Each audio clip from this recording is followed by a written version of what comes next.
नमस्कार प्यारे बच्चों, कैसे हैं आप सभी। उम्मीद करता हूं सभी स्वस्थ होंगे, ठीक होंगे और आपकी पढ़ाई भी सुचारू रूप से चल रही है। प्यारे बच्चों, आज हम बीट रिपोर्टिंग और विशेषीकृत रिपोर्टिंग के साथ साथ विशेष लेखन पर भी चर्चा करेंगे। यहां से हमारे एग्जाम की मैं बात करूं तो कम से कम 2 MCQ और एक सब्जेक्टिव क्वेश्चन आ सकता है, आ नहीं सकता, लगभग 101% आएगा प्यारे बच्चों। तो जल्दी से सेशन से जुड़ जाइए, क्योंकि आज हम जो पढ़ लेंगे फिर हमें कल पढ़ेंगे, तब एक और सेशन होगा तो डबल सेशन हो जाएगा। तो रोजाना कंटिन्यू आप लोग सेशन लिया करो समय पर। और जिन क्वेश्चंस की प्रैक्टिस करवा रहा हूं उन क्वेश्चंस की मेरे साथ प्रैक्टिस करने के साथ साथ घर पर बैठकर भी प्रैक्टिस करें। तो प्यारे बच्चों, 101% अब की बार हम लोग झमाझम करेंगे, अर्थात 100 में से 100 नंबर प्राप्त करेंगे हिंदी विषय में। तो आप सभी का हार्दिक अभिनंदन, स्वागत करता हूं हमारे YouTube चैनल अड्डा 24/7 क्लास 11th एंड 12th में। तो प्यारे बच्चों, आज हम अभिव्यक्ति और माध्यम से संबंधित विशेष लेखन और बीट और विशेषीकृत रिपोर्टिंग के बारे में चर्चा करेंगे। विशेष लेखन से क्या तात्पर्य है, क्या है लेखन यानी लिखना। अब विशेष क्या है, मतलब कुछ सामान्य से हटकर होगा। एक तो सामान्य मन में आया जब लिख दो, भाई ठीक है लिख दिया, इसके बारे में कोई भी घटना दिखी तो ठीक है लिख दिया। अब विशेष उसे करना है तो क्या करना होगा, गहरी छानबीन करना होगा। ठीक है, समझ में आ रहा है ना। मान लो कोई बच्चा है, रोजाना लेट आता है, रोजाना पिटाई खाता है वो मुझसे टीचर से और बैठ जाता है। एक दिन मैंने सोचा ये बच्चा क्यों रोजाना लेट आता है। मैंने सोचा एक टीचर ने, जो टीचर पीटता उसने सोचा कि यार मान लो मैं ही ले लो, मेरे ऊपर ले लो आप। तो मैंने सोचा बच्चा रोजाना लेट क्यों आता है, क्या कारण है। तो फिर मैंने गहरी छानबीन की तो पता चला ये बच्चा सुबह कुछ वर्क करके और फिर वह स्कूल पहुंचता है, इस कारण वह लेट हो जाता है। तो फिर मैं भावुक हो जाता हूँ, यार इतना अच्छा बच्चा है, मैं इसे जिसे रोजाना पीटता था। तो फिर उसके बारे में गहरी छानबीन करके फिर मैं उसे लिखता हूं, तो वो कहलाता विशेष लेखन। ठीक है। बीट क्या होती है, मीडिया की भाषा में बीट कहते हैं उसे। हम लोग सामान्य भाषा में क्या कहते हैं, जैसे किसी भी क्षेत्र में हमें एक दिलचस्पी होती है। मान लो मेरे हिंदी विषय में मुझे दिलचस्पी है कि हिंदी विषय में कोई भी टॉपिक दे दो मुझे, मैं फर्राटादार उसे को मैं उसका आंसर मैं बता सकता हूँ फर्राटेदार से, यानी कुछ भी बिना कुछ समय लगाए। तो उसे बीट रिपोर्टिंग कहते हैं। यानी कि जैसा क्वेश्चन मिला, जो मुझे जानकारी है थोड़ी बहुत वो तुरंत बता देना, वो बीट रिपोर्टिंग कहलाता है। यानी कोई भी घटना हो उसकी सामान्य जानकारी होना, बीट रिपोर्टिंग। विशेषीकृत रिपोर्टिंग क्या होती है, जिस क्षेत्र संबंधित आप लोग रिपोर्ट लिखना चाहते हैं अखबार में, तो आप उसको गहरी छानबीन करनी होगी उस क्षेत्र के संबंधित या उस विषय से संबंधित, उस घटना से संबंधित, उसे कहा जाता है विशेषीकृत रिपोर्टिंग। ठीक है, अब देख लेते हैं हम लोग। देखो क्या है विशेष लेखन, मैं तो समझा चुका हूं। सामान्य लेखन से यानी कोई भी घटना के बारे में गहरी छानबीन करके फिर लिखना, वो है विशेष लेखन कहलाता है। विशेष लेखन यानी किसी खास विषय पर सामान्य लेखन से हटकर किया गया लेखन। अधिकतर समाचारों पत्रिकाओं के अलावा टीवी रेडियो चैनलों में विशेष लेखन के लिए अलग डेस्क होता है, यही कार्य करने वाले कर्मचारियों का। और उस विशेष डेस्क पर काम करने वाले पत्रकारों का समूह भी अलग होता है। यानी कि अलग क्षेत्र होगा उनका, अलग ही पत्रकारों का एक समूह, कर्मचारियों का एक समूह होगा। जैसे समाचार पत्रों अन्य माध्यमों में बिजनेस यानी कारोबार और व्यापार का अलग डेस्क होता है। इसी तरह खेल की खबरों और फीचर के लिए खेल डेस्क अलग होता है। कहने का तात्पर्य क्या है, घटना जिस क्षेत्र से संबंधित होगी उसका डेस्क अलग होगा, उस घटना को लिखने वाले कर्मचारी भी अलग होंगे, यानी उनका एक अलग ही क्षेत्र बना दिया जाता है। और विशेष लेखन वही लेखन होता है कि मुझे खेल के बारे में लिखना है तो मुझे क्रिकेट के बारे में, खेल बहुत सारे होते हैं, जैसे क्रिकेट के बारे में लिखना है तो क्रिकेट का भगवान कौन है, सचिन तेंदुलकर। अब उनके बारे में मुझे लिखना है तो उनके बारे में गहरी छानबीन करनी होगी कि बचपन में ये क्या क्या करते थे, इन्होंने कहाँ तक पढ़ाई की, फिर उन्होंने क्या क्या किया, कितना स्ट्रगल किया, गहरी छानबीन करके फिर मैं लिख देता हूँ, तो वह खेल क्षेत्र के अंतर्गत विशेष लेखन हो जाएगा। इन डेस्कों पर काम करने वाले उप संपादकों और संवाददाताओं से अपेक्षा की जाती है, यानी कि जो ये अलग अलग जो डेस्क होती हैं, अलग अलग क्षेत्र में जो कर्मचारी होते हैं, लिखने वाले होते हैं, वो अपेक्षा तो करेंगे भी यानी कि उप संपादक और संवाददाता की हमारी वो थोड़ा जो भी हमारे पास जो उपकरण नहीं है लिखने के लिए या कुछ चीज़ें हमें चाहिए तो हम उनसे कह सकते हैं और हमें उपलब्ध हो जाएगी की जाती है कि संबंधित विषय या क्षेत्र में उनकी विशेषज्ञता होगी, यानी कि अब जिस क्षेत्र के बारे में हम लोग लिख रहे हैं तो हमसे ज़्यादा उनके पास कोई जानकारी हो तो हम उनसे भी मांग सकते हैं। असल में खबरें भी कई तरह की होती हैं, राजनीतिक खबरें होती हैं, आर्थिक होती हैं, अपराध, खेल, फिल्म, कृषि, कानून, विज्ञान, किसी भी और विषय से जुड़ी हुई। संवाददाताओं के बीच काम का विभाजन आमतौर पर उनकी दिलचस्पी और ज्ञान को ध्यान में रखते हुए किया जाता है। यानी कहने का तात्पर्य क्या है प्यारे बच्चों, यानी खबरें बहुत तरह की होती हैं, राजनीतिक, आर्थिक, सामाजिक, खेल, कृषि, कानून, बहुत तरह की खबरें हम लोग लिख सकते हैं। और लेकिन खबर जिस क्षेत्र की है उस क्षेत्र से वही कर्मचारी या संवाददाता या पत्रकार लिखेगा जिसको उसकी जानकारी होगी और उसकी दिलचस्पी भी उसमें होगी। जैसे मान लो मेरी हिंदी पढ़ाने में दिलचस्पी है तो मैं अंग्रेजी कैसे पढ़ा सकता हूँ, नहीं ना। तो वही बात है यहाँ पर भी। मीडिया की भाषा में इसे क्या कहा जाता है, बीट कहा जाता है, यानी कि मीडिया के क्षेत्र में इसे क्या कहते हैं, बीट कहते हैं। जिस भी क्षेत्र में आपकी दिलचस्पी है, आपको अच्छा ज्ञान है, उस क्षेत्र को जिसके बारे में हम लोग लिख रहे हैं, जिस घटना के बारे में हम लोग लिख रहे हैं, मीडिया के क्षेत्र में प्यारे बच्चों से क्या कहा जाता है, बीट कहा जाता है। बीट दो प्रकार की, सामान्य बीट और विशेषीकृत, यानी कि बीट रिपोर्टिंग, और एक हो गया हमारा विशेषीकृत रिपोर्टिंग। तो प्यारे बच्चों ध्यान रखना आप लोग, इससे आप लोग इतना समझ जाओ कि जब भी हम किसी भी घटना के बारे में लिखते हैं, सामान्य जानकारी होती है तो सामान्य बीट रिपोर्टिंग हो गया, और गहरी छानबीन करके लिखते हैं तो विशेषीकृत रिपोर्टिंग हो गया। तो इसका अर्थ यह है कि उसका कार्य क्षेत्र अपने शहर या क्षेत्र में घटने वाली आपराधिक घटनाओं की रिपोर्टिंग करना होता है। अखबार की ओर से वह इनकी रिपोर्टिंग के लिए जिम्मेदार और जवाबदेह होगा, यानी जो इंसान जिस क्षेत्र के बारे में लिख रहा है वही इंसान यदि कुछ गलती कर देता है तो वही उसका जवाबदेह होगा। ऐसा नहीं कि मैं लिख रहा हूँ और मैथ्स वाले प्रिंस सर मान लो वो जवाबदेह, वो नहीं होंगे। वो गलती कर रहे हैं तो फिर हिंदी वाले से राजेंद्र सर थोड़ी जवाबदेह होंगे। जो कर रहा है, यानी मान लो मैं पढ़ा रहा हूँ तो मैंने गलती की है तो जवाबदेह मैं ही हूँगा। प्रिंस सर पढ़ा रहे हैं तो प्रिंस सर ने गलती की तो प्रिंस सर ही जवाब देंगे। समझ रहे हो इस बात को, तो वही आपको ध्यान में रखनी है। इसी तरह अगर आपकी दिलचस्पी और जानकारी का क्षेत्र खेल है तो आपको खेल बीट मिल सकती है, और यदि अगर आपकी आर्थिक या कारोबार जगत से जुड़ी हुई खबरों में दिलचस्पी है तो आपको आर्थिक रिपोर्टिंग की जिम्मेदारी आ सकती है। जिस क्षेत्र के बारे में आपको विशेष जानकारी है वही क्षेत्र वही बीट आपको मिल जाएगी।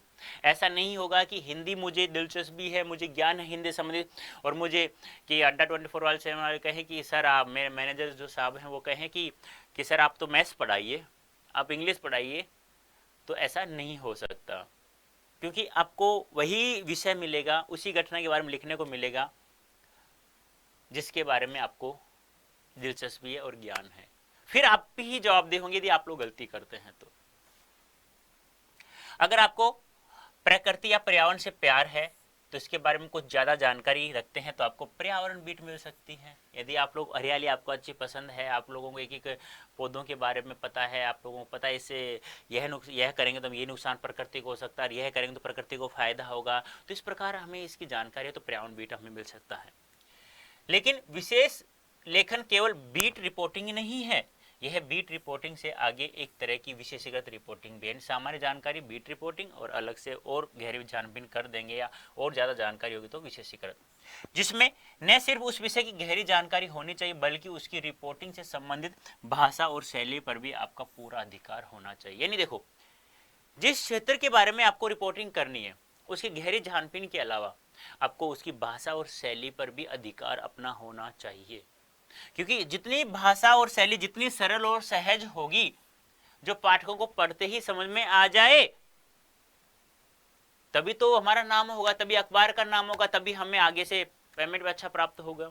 तो वही बात है प्यारे बच्चों, अच्छे से पढ़ाई करना, तो अब की बार आप लोग 100 में 100 नंबर प्राप्त कर लोगे, तो क्या पता हमारा पेमेंट है ना हो सकता है नहीं, और क्या पता आप भी किसी उच्च स्तर पर पहुंच जाओ। समझ रहे हो ना मेरी बात, क्या कह रहा हूं मैं। तो आप लोगों को मेहनत करना, ईमानदार, ज्यादा कुछ नहीं करना, जितना मैं पढ़ा रहा हूं बस वही काफी है। इस चैप्टर से हमको कुछ भी नहीं पढ़ना, बस इसके अलावा यही लिखना है और कुछ भी नहीं पढ़ना है, और यही लिख करके याद रखना है।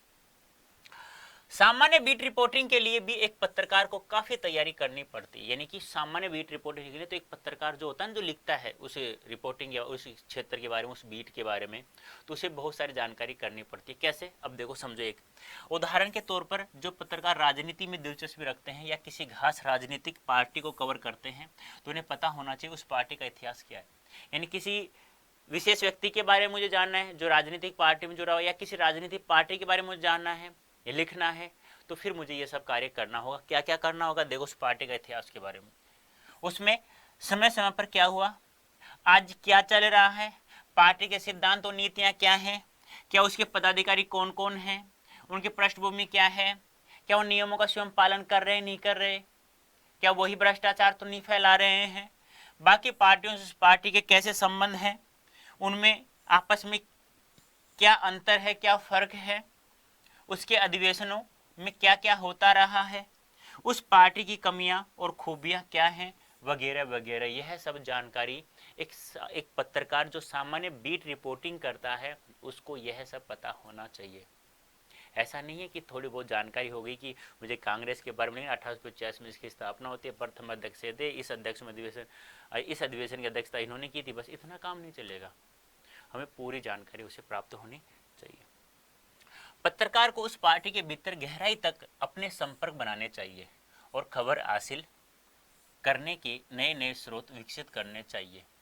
किसी भी स्रोत या सूत्र पर आंख मूंदकर भरोसा नहीं करना चाहिए और जानकारी की पुष्टि और कई और स्रोतों के जरिए भी करनी चाहिए। यानी उस पत्रकार को ज़्यादा से ज़्यादा समय अपने क्षेत्र के बारे में हर छोटी बड़ी जानकारी इकट्ठी करने में बिताना पड़ता है, तभी वह उस बारे में विशेषज्ञता हासिल कर सकता है और उसकी रिपोर्ट या खबर विश्वसनीय मानी जाती है। यानी कि मुझे से कोई पूछे कि 12th वाले बच्चों को आप लोगों को 100 में 100 नंबर देना, आप क्या कर रहे हो, क्या क्या करोगे, तो फिर मैं क्या कहूँगा? सुनो, पहले तो मैं कहूँगा कि जो भी एक चैप्टर है उसको मैं छोटे छोटे खंडों में बांट करके पढ़ाऊँ। पहले जीवन परिचय करा दिया, फिर पाठ का सार करवा दिया, फिर क्वेश्चन आंसर करवा दिया, फिर एमसीक्यू करवा दिया, 4 पार्ट हो गए। फिर और क्या कर रहे हो? उसके बाद मैं करूंगा उस चारों खंडों को मैं एक साथ जोड़ करके वन शॉट में पूरा करा दूं। और क्या करोगे? फिर मैं उस चैप्टर से कितने महत्वपूर्ण क्वेश्चंस बन सकते हैं जो एग्जाम में आ सकते हैं, एक मैं वो कर सकता हूं, अलग से 2 क्वेश्चंस बना सकता हूं। और क्या कर सकते हैं? और मैं यह कर सकता हूं कि जैसे मेरे 3 या 4 चैप्टर हो जाए तो मैं एक मैराथन ले लूं कि बच्चे एक ही समय में 3-4 चैप्टर मिल जाएं आपको। ठीक है। और क्या कर सकते हैं? और मैं उन बच्चों को जो मैं पढ़ाया है उनकी पीडीएफ में उपलब्ध करा दूं और बच्चों से मैं कह दूं बेटा बस यही पढ़ना है और इनको ही प्रैक्टिस करते रहना है बार बार, इसके अलावा आपको कुछ भी नहीं पढ़ना है। मैं हूं। फिर देखता हूं कैसे नहीं आएंगे 100 में 100 नंबर यार। आप में भी जुनून भर जाएगा कि हाँ, जब मेरे सर इतना कह रहे कॉन्फिडेंस से कि अब की बार जो वो पढ़ा रहे हैं वही पढ़ना है मुझे, इसके अलावा कुछ भी नहीं पढ़ना है, तो बताइए। अरे मैं बार बार कहता हूं ना, क्या चिरागों से घर रोशन नहीं होते हैं? चिरागों से ही घर रोशन नहीं होते हैं। मैंने शिक्षा से भी घर रोशन होते हुए देखा है प्यारे बच्चों, क्योंकि शिक्षा से आजकल सही अच्छी रोशनी प्राप्त होती है, प्रकाश प्राप्त होता है। जिन चीजों को हम पहले नहीं, मतलब जिन चीजों को हम पहले यानी कि ना तो खरीदा हो ना उनको स्वाद चखा हो कुछ खाने की है, तो लेकिन उसे हम शिक्षा के क्षेत्र में आगे बढ़कर के अच्छी शिक्षा प्राप्त करते हैं ना, तो उन चीजों को हम अपने बलबूते पे भी ये कार्य कर सकते हैं। तो ऐसा करना है आप लोगों को प्यारे बच्चों, ठीक है। तो प्रत्येक सब्जेक्ट में आपको 100% मार्क्स लेना, आपकी बार ध्यान रखना है, और हिंदी में तो लेना ही लेना है, ये भी ध्यान रखना है। अब की बार मैं नहीं छोड़ूंगा, हिंदी में मुझे 100 में 100 नंबर चाहिए प्यारे बच्चों, ठीक है। आगे देखते हैं। यह तो हुई बीट रिपोर्टिंग, एक सामान्य बीट रिपोर्टिंग। बीट रिपोर्टिंग लिख दूंगा तो उससे पहले सामान्य लगाऊं नहीं लगाऊं मान लेना वह सामान्य बीट रिपोर्टिंग है। लेकिन बीट रिपोर्टिंग और विशेषगत रिपोर्टिंग में क्या फर्क है? दोनों के बीच में सबसे महत्वपूर्ण फर्क यह है कि अपनी बीट की रिपोर्टिंग के लिए संवाददाता में उस क्षेत्र के बारे में जानकारी और दिलचस्पी का होना पर्याप्त है। यानी कि सामान्य बीट में उसकी उस क्षेत्र के बारे में थोड़ी सी जानकारी हो और उसकी दिलचस्पी उसके अंतर्गत, बस ये पर्याप्त है। इसके अलावा एक बीट रिपोर्टर को आमतौर पर अपनी बीट से जुड़ी सामान्य खबरें ही लिखनी होती हैं, लेकिन विशेषीकृत रिपोर्टिंग का तात्पर्य यह है कि आप सामान्य खबरों से आगे बढ़कर उस विशेष क्षेत्र या विशेष से जुड़ी घटनाओं, मुद्दों, समस्याओं का बारीकी से विश्लेषण करें और पाठकों के लिए उसका क्षेत्र स्पष्ट करने के लिए कोशिश करें। समझ में आया क्या कहा मैंने? बीट रिपोर्टिंग या सामान्य बीट रिपोर्टिंग एक ही है, केवल उसमें उस क्षेत्र के बारे में थोड़ी सी जानकारी हो काफी है और एक दिलचस्पी हो।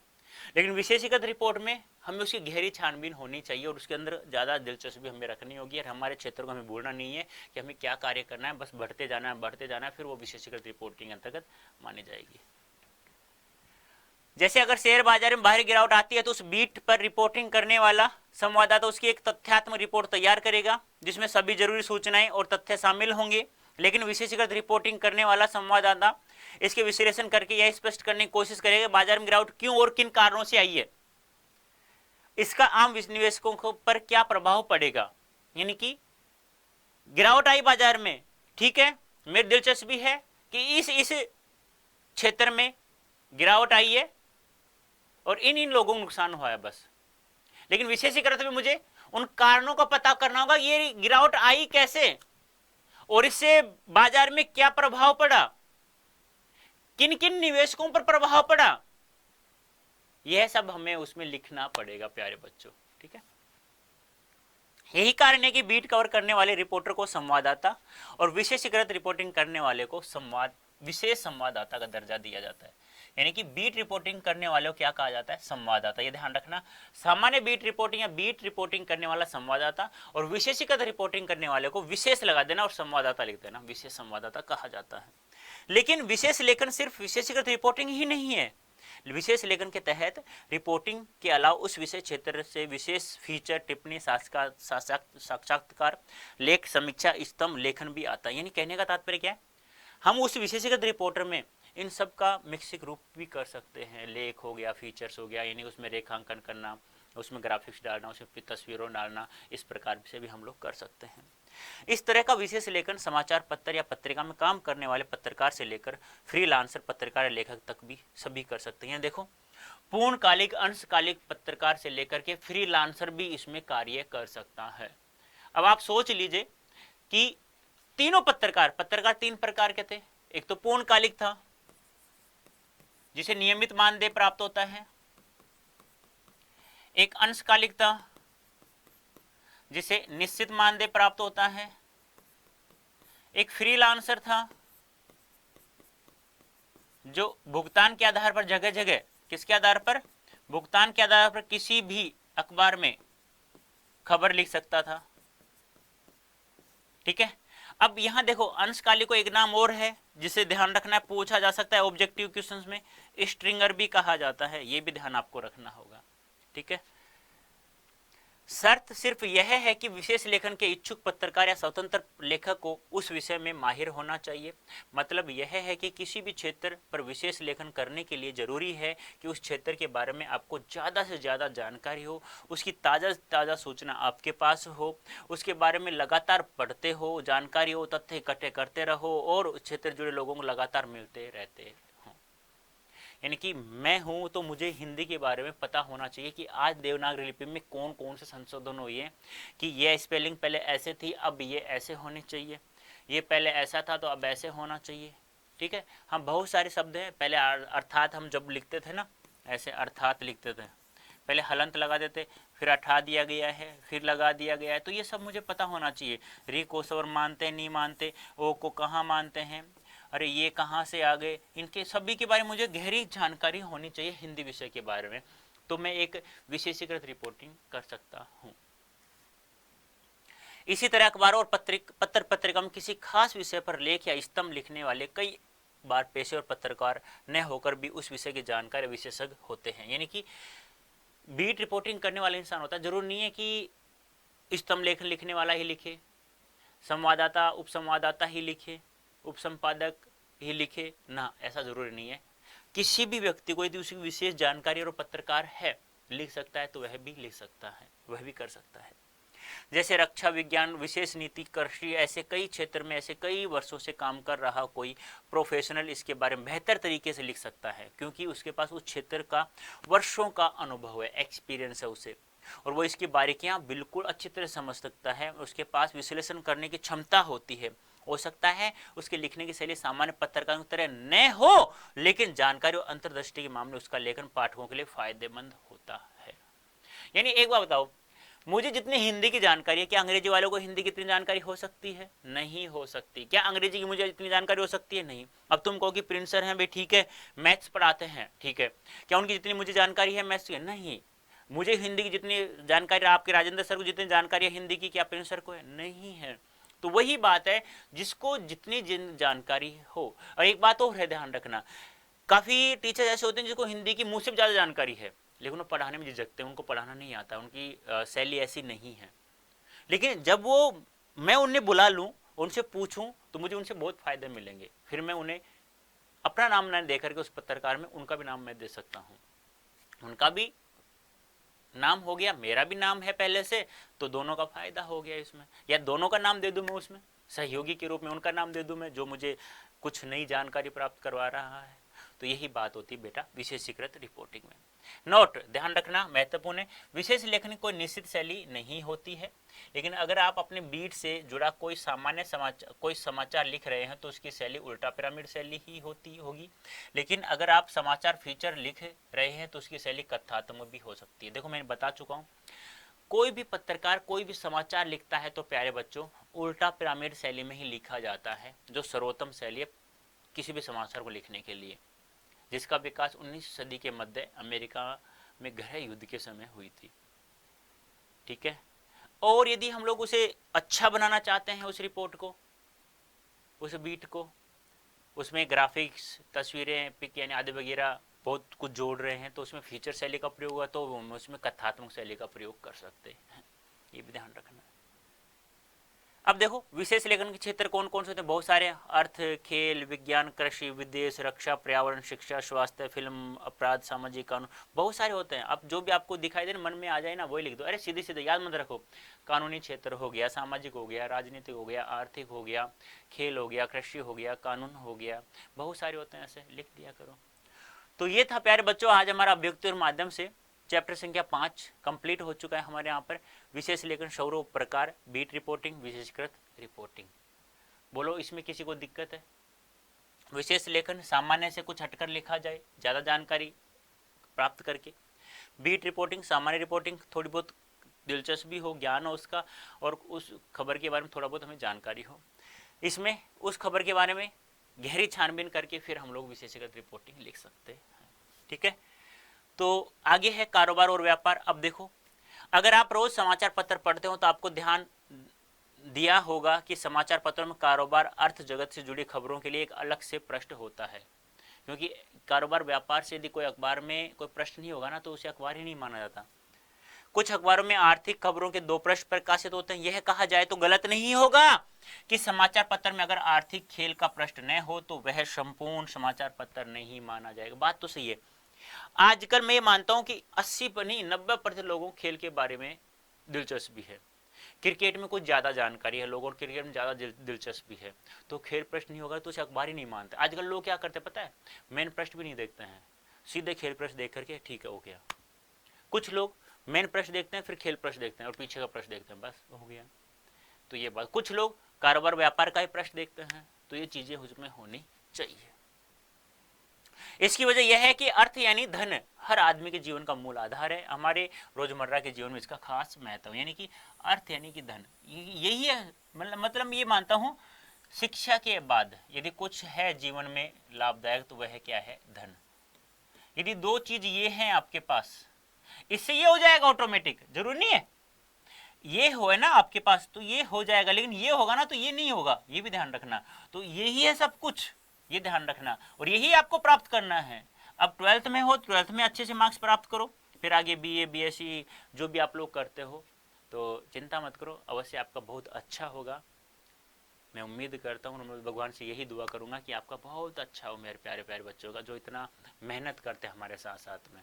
ठीक है, तो ये था हमारा आर्थिक से संबंधित। अब खेल देखो, खेल का एक ऐसा क्षेत्र है जिसमें अधिकांश लोगों की रुचि होती है। खेल हर आदमी के जीवन की नई ऊर्जा का संचार करता है।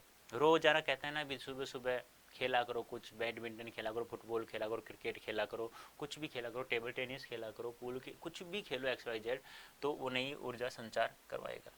सूचना के स्रोत कौन कौन से हैं देख लीजिए। मंत्रालय के सूत्र, फ्रेंच कॉन्फ्रेंस, विज्ञप्तियां, साक्षात्कार, सर्वे और जांच समितियां, रिपोर्ट, उस क्षेत्र में सक्रिय संस्थाएं, व्यक्ति, संबंधित विभागों और संगठनों से जुड़े व्यक्ति, इंटरनेट और दूसरे संचार माध्यम, स्थायी अध्ययन प्रक्रिया, ये क्या है? स्रोत हैं सूचनाएं प्राप्त करने के।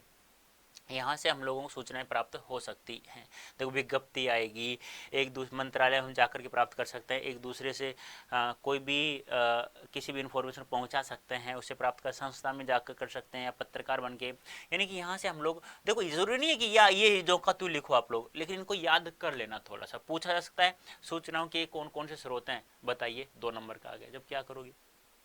तो ये था प्यारे बच्चों आज हमारा अव्यक्ति और माध्यम चैप्टर संख्या 5 फिनिश होता है, विशेष लेखन स्वरूप और प्रकार जो था हमारा। ठीक है, तो अब ये कोड है प्यारे बच्चों, जैसे आज अब आप पढ़ लिया, मेरे से पढ़ लिया ना। अब यदि आप पेड बैच में पढ़ते हैं, पेड बैच से हमसे जुड़ते हैं, तो आप लोगों को कोड यूज करना होगा Y323। कोड क्या है याद करो, सभी कोड क्या लगाना है प्यारे बच्चों। पेड बैच यदि परचेज करते हो तो Y323, तो लिखा क्या है, मैक्सिमम डिस्काउंट। आप जब भी हमारे पेड बैच से जुड़ते हैं, कोई भी पेड बैच हो, चाहे इंग्लिश स्पोकन का हो, चाहे सक्षम बैच हो, XYZ कोई भी बैच हो, आप लोग कोड यूज करेंगे तो क्या Y323। यदि आप लोग ये कोड यूज करते हैं तो आपको मैक्सिमम डिस्काउंट प्राप्त होगा, चाहे कितना भी हो। मैक्सिमम 77 भी हो सकता है, 17 भी हो सकता है, 30 भी हो सकता है, 50 भी वो समय समय पर बदलता रहता है। ठीक है, कोड नहीं बदलेगा, कोड तो यही रहेगा। कोड क्या रहेगा Y323। देखो कितना इजी है, Y323 323, बस इतना ध्यान रखना है, तो आपको मैक्सिमम डिस्काउंट प्राप्त। अब प्यारे बच्चों आपको PDF चाहिए, PYQ चाहिए, सैंपल पेपर भी चाहिए, क्विजेज भी चाहिए, यह सब आपको फ्री ऑफ कॉस्ट कहाँ मिलेंगे? अड्डा 24/7 ऐप पर। तो डाउनलोड करो ना बेटा, यदि डाउनलोड नहीं किया है तो प्ले स्टोर से, सब कुछ यहीं से मिलेगा आपको। कहाँ पढ़ाई कर रहे हो? अड्डा 24/7 class 11th and 12th। Subscribe नहीं किया है ना बेटा, अभी करो, अभी सब्सक्राइब करो। नहीं किया है तो बेल आइकन को अवश्य प्रेस करना है। ठीक है, और देख रहे ना लाइक वगैरह भी आपको अच्छा लगता है तो कमेंट में जरूर मुझे बताना है, मैं आंसर अवश्य देता हूँ। आज नहीं तो कल, कल नहीं तो परसों, परसों नहीं तो परसों, मतलब देऊंगा जरूर मेरे प्यारे प्यारे बच्चों को मैं आंसर। ठीक है, तो कैसा लगा आज का सेशन? अच्छा लगा तो प्यारे बच्चों ईमानदारी से पढ़ना है और आगे बढ़ते जाना है, क्योंकि आगे वही बढ़ते हैं जो पीछे घूम करके नहीं देखते। समस्या भी आ रही है ना, समस्याओं को चीर करके हमें उसका समाधान निकालना है। आप लोग कमेंट करके बोलो ना ये समस्या है सर हमें हिंदी विषय में, आप लोगों के लिए मैं हमेशा उपलब्ध रहूंगा। तो अभी के लिए इतना ही, धन्यवाद, thank you so much.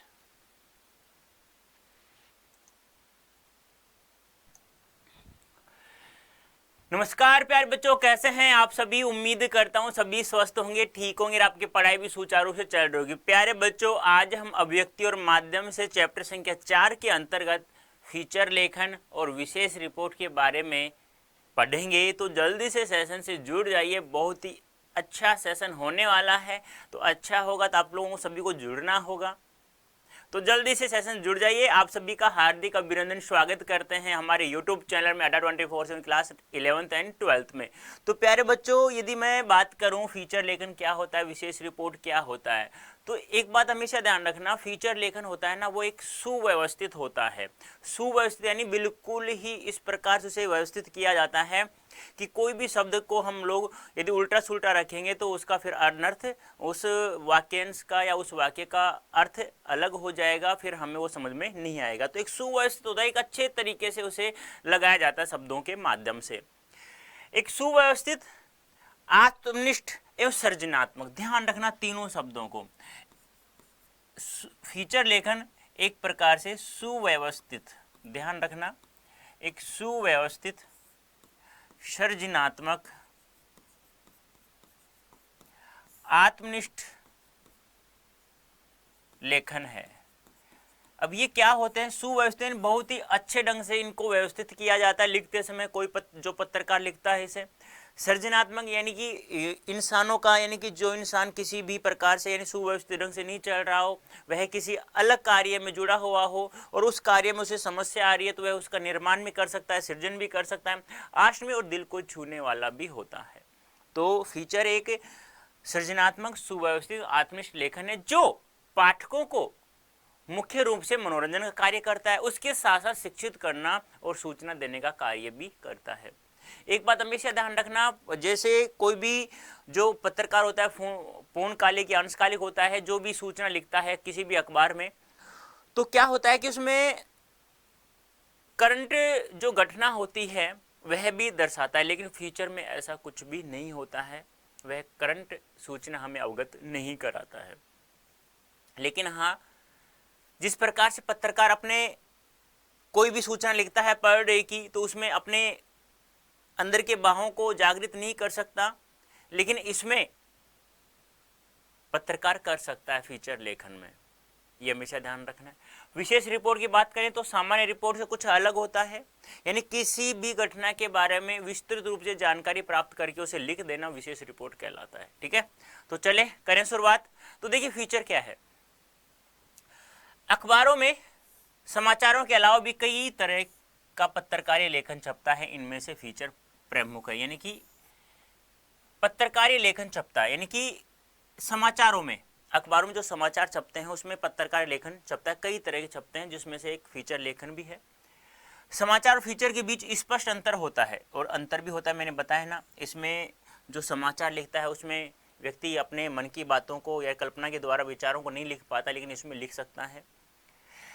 Feature में यानी कि जो करंट घटना है उसको हम लोग दिखा नहीं सकते, लिख नहीं सकते, लेकिन समाचारों में लिखा जा सकता है। तो ऐसे बहुत सारे अंतर हैं। फीचर क्या होता है? फीचर एक सुव्यवस्थित, सृजनात्मक और आत्मनिष्ठ लेखन है जिसका उद्देश्य पाठकों को सूचना देने, शिक्षित करने के साथ मुख्य रूप से, ध्यान रखना, मुख्य रूप से उनका क्या करना है? मनोरंजन करना है। यानी कि हम लोग कह सकते हैं कि फीचर एक प्रकार से सुव्यवस्थित, आत्मनिष्ठ, सृजनात्मक लेखन है जिसका प्रमुख या मुख्य उद्देश्य मनोरंजन करना होता है, इसके साथ साथ पाठकों को शिक्षित करना और सूचना देने का कार्य भी करता है। फीचर समाचार की तरह पाठकों को तात्कालिक घटनाक्रम से अवगत नहीं कराता। मैंने कहा ना, तात्कालिक यानी उसी समय, यानी कि आज जो घटना हो रही है उसको हम लोग कल के अखबार में दिखा सकते हैं, लिख सकते हैं, लेकिन फीचर में ऐसा नहीं लिखा जाता। इसी प्रकार हम कह सकते हैं कि फीचर में प्यारे बच्चों तात्कालिक घटना को नहीं लिखा जा सकता है। फीचर लेखन की शैली भी समाचार लेखन की शैली से अलग होती है। यानी कहने का तात्पर्य क्या है? समाचार लेखन की शैली कौन सी है बताइए जल्दी से, कौन सी है? उल्टा पिरामिड शैली। कौन सी है? उल्टा पिरामिड शैली। लेकिन इसमें हम लोग उल्टा पिरामिड शैली का प्रयोग भी कर सकते हैं मिक्सिंग रूप से। वैसे कथात्मक होता है, वैसे हम कथात्मक शैली का प्रयोग करते हैं फीचर में, लेकिन इसमें भी हम लोग दोनों को मिश्रित भी किया जा सकता है। समाचार लेखन में वस्तुनिष्ठता, तथ्यों की शुद्धता पर जोर दिया जाता है। किस पर? समाचार लेखन में वस्तुनिष्ठता और तथ्यों की शुद्धता पर जोर दिया जाता है। यानी समाचार लिखते हुए रिपोर्टर उसमें अपने विचार नहीं डाल सकता। मैंने बताया ना, अपने मन के भाव, मन के विचार, कल्पना के द्वारा अपने विचार नहीं डाल सकता है। किसमें? समाचार लेखन में। जबकि फीचर में लेखक के पास अपनी राय, दृष्टिकोण, भावनाएं जाहिर करने का अवसर होता है। यानी लेखक जो पत्रकार होता है वह फीचर लिखते समय अपने विचारों को भी उसमें प्रविष्ट करा सकता है, यानी लिख सकता है। दूसरे फीचर लेखन में उल्टा पिरामिड शैली का प्रयोग नहीं होता। यानी फीचर लेखन का कोई एक तय ढांचा, फार्मूला नहीं होता। फीचर लेखन की शैली काफी हद तक कथात्मक शैली की तरह होती है। यानी मैंने कहा ना, फीचर शैली में हम लोग कथात्मक शैली का प्रयोग करते हैं और समाचार लेखन में हम लोग उल्टा पिरामिड शैली का प्रयोग करते हैं। समाचार लेखन में तात्कालिक घटना से अवगत कराया जाता है, लेकिन फीचर लेखन में तात्कालिक घटना द्वारा अवगत नहीं कराया जाता। यानी करंट जीके जो होता है, हम लोग कहते हैं करंट जो घटना होती है उसको हम लोग नहीं दर्शा सकते। ठीक है। दूसरी सबसे बड़ी बात, समाचार लेखन में जो पत्रकार पूर्णकालिक, अंशकालिक, सामान्य तो जो पत्रकार समाचार लिखते हैं उसमें अपने विचार को नहीं लिखा जा सकता, लेकिन फीचर में लिखा जा सकता है। ये आपको ध्यान में रखना है। दूसरी सबसे बड़ी बात हम लोग करें तो फीचर में हम लोग तस्वीरों को भी ऐड कर सकते हैं, ये भी ध्यान आपको रखना है। तीसरे, फीचर लेखन की भाषा समाचारों के विपरीत सरल, रूपात्मक, आकर्षक और मन को छूने वाली होती है। फीचर लेखन में यानी कि मैंने कहा ना, मुख्य रूप से इसका कार्य क्या होता है, मनोरंजन करना।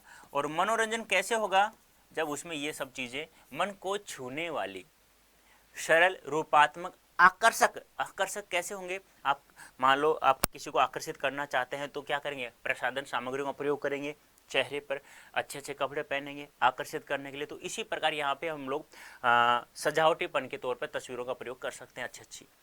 फीचर की भाषा समाचारों की सपाट बयानी नहीं चलती, लेकिन इसका अर्थ यह नहीं है कि फीचर की भाषा और शैली को अलंकारिक या ध्रुव बना दिया जाए। ये भी ध्यान रखना, ऐसी भाषा भी नहीं होती है फीचर में, ना तो अलंकारिक होती है, ध्रुव यानी क्या होता है, कठिन। कठिन भाषा का बिल्कुल भी हम लोग प्रयोग नहीं कर सकते हैं।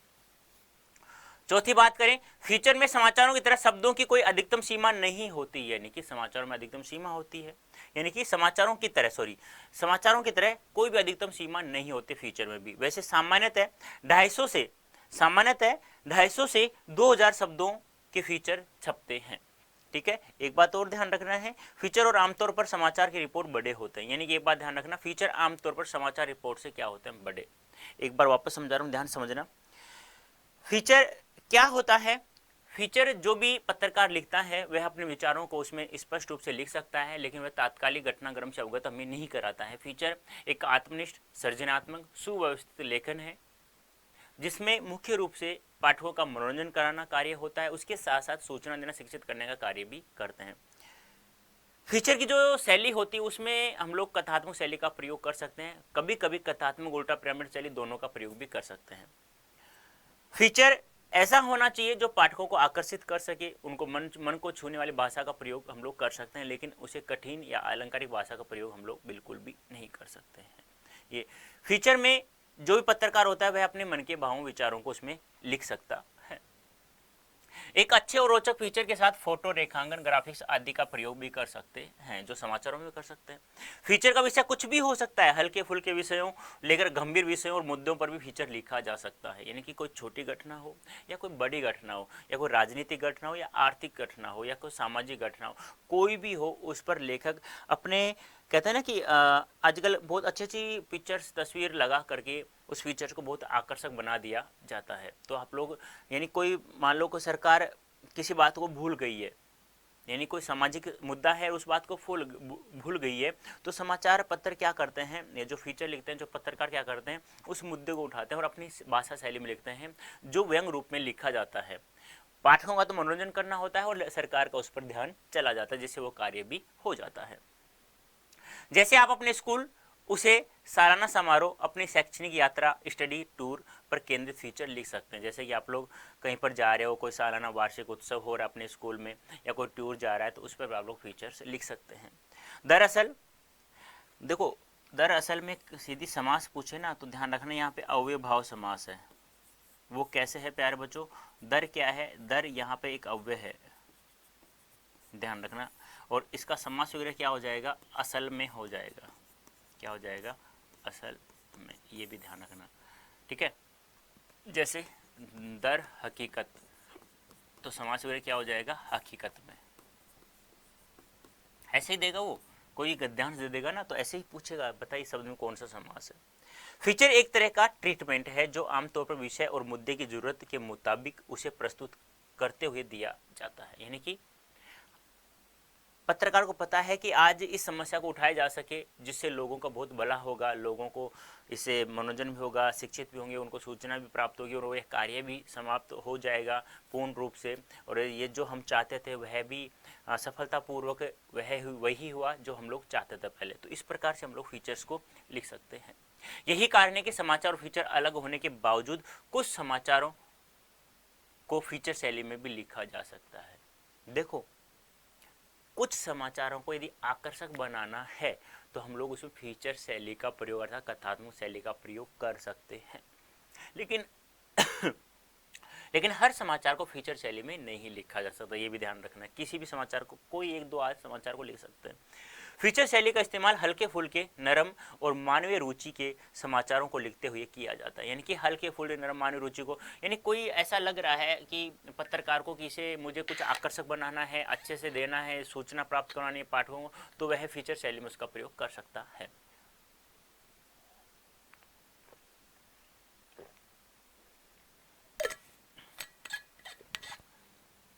तो आ गया समझ में फीचर क्या है। अब देखो मैं एक बार मैं समझा देता हूं फीचर लेखन क्या है, ध्यान से समझना। फीचर लेखन, फीचर लेखन कम से कम 250 से 2500 शब्दों तक के छपते हैं वर्तमान समय में, इससे अधिक भी, क्योंकि कोई समय सीमा निश्चित नहीं होती है। दूसरी बात, फीचर में तात्कालिक घटना से अवगत नहीं करा सकते, तात्कालिक घटना नहीं होती है, ये आपको ध्यान में रखना है हमेशा के लिए, ठीक है। इसकी जो शैली होती है फिक्स शैली नहीं होती, कोई फिक्स ढांचा नहीं होता, लेकिन हम लोग कह सकते हैं कथात्मक शैली का प्रयोग कर सकते हैं। और फीचर क्या होता है, एक आत्मनिष्ठ, सृजनात्मक,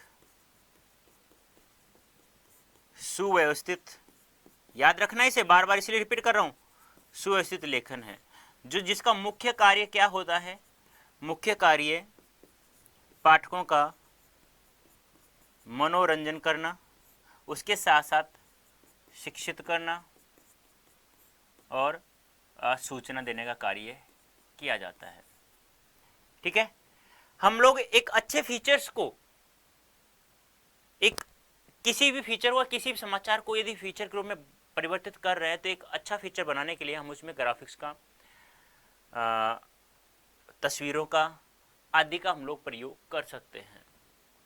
लेकिन एक बात हमेशा ध्यान रखना, फीचर शैली को, फीचर को कभी भी समाचार शैली में हम लोग नहीं लिख सकते, लेकिन समाचार को फीचर शैली में लिखा जा सकता है, ये आपको ध्यान में रखना होगा, ठीक है। अब आता है विशेष रिपोर्ट। नाम से पता चल रहा है विशेष, विशेष क्या, ऐसी कोई घटना जिसकी व्याख्या, व्याख्यात्मक, विवरणात्मक, विश्लेषणात्मक, विश्लेषणात्मक, किसी भी घटना का ये तीनों चीजें जहां हो जाए, व्याख्या अच्छी तरह से हो जाए, विवरण अच्छी तरह से हो जाए, विश्लेषण अच्छी तरह हो जाए, उस रिपोर्ट, उस घटना को क्या कहा जाता है, विशेष रिपोर्ट। अखबारों और पत्रिकाओं में सामान्य समाचारों के अलावा गहरी छानबीन, विश्लेषण, व्याख्या के आधार विशेष रिपोर्ट भी प्रकाशित होती है। देखो, गहरी छानबीन करना, विश्लेषण करना, व्याख्या करना, वही क्या कहलाता है, यानी कोई भी घटना है उसकी गहरी छानबीन कर देना, छोटी छोटी बातों के बारे में जानकारी प्राप्त कर लेना, तो वही विशेष रिपोर्ट कहलाता है। ऐसी रिपोर्टों को तैयार करने के लिए किसी घटना, समस्या या मुद्दे की गहरी छानबीन की जाती है। ऐसी रिपोर्ट तैयार करने के लिए किसी घटना, समस्या, मुद्दे की गहरी छानबीन की जाती है, उससे संबंधित महत्वपूर्ण तथ्यों को इकट्ठा किया जाता है, तथ्यों के विश्लेषण के जरिए उसके नतीजे, प्रभाव, कारणों को स्पष्ट किया जाता है। यानी कि नतीजा क्या है, उसका कारण क्या हो सकते हैं उसके, यह गहरी छानबीन करके उस घटना के बारे में फिर विशेष रिपोर्ट तैयार की जाती है। विशेष रिपोर्ट भी कई प्रकार के होते हैं। देखो, विशेष रिपोर्ट भी बहुत सारे प्रकार के, जैसे खोजी रिपोर्ट, जिसे इन्वेस्टिगेटिव रिपोर्ट कहा जाता है, इन डेप्थ रिपोर्ट, विश्लेषणात्मक रिपोर्ट, विवरणात्मक रिपोर्ट, ऐसे बहुत सारे प्रकार होते हैं। वॉचडॉग रिपोर्ट, ऐसे बहुत सारे रिपोर्ट होते हैं। तो कौन कौन से हैं, खोजी रिपोर्ट जिसे इन्वेस्टिगेटिव रिपोर्ट कहा जाता है, इन डेप्थ रिपोर्ट, विवरणात्मक रिपोर्ट, विश्लेषणात्मक रिपोर्ट, ऐसे बहुत सारे प्रकार होते हैं किसके, विशेष रिपोर्ट के। खोजी रिपोर्ट में रिपोर्टर मौलिक शोध व छानबीन के जरिए ऐसी सूचनाएं या तथ्य सामने लाता है जो सार्वजनिक तौर पर पहले से उपलब्ध नहीं थी, ये ध्यान रखना है।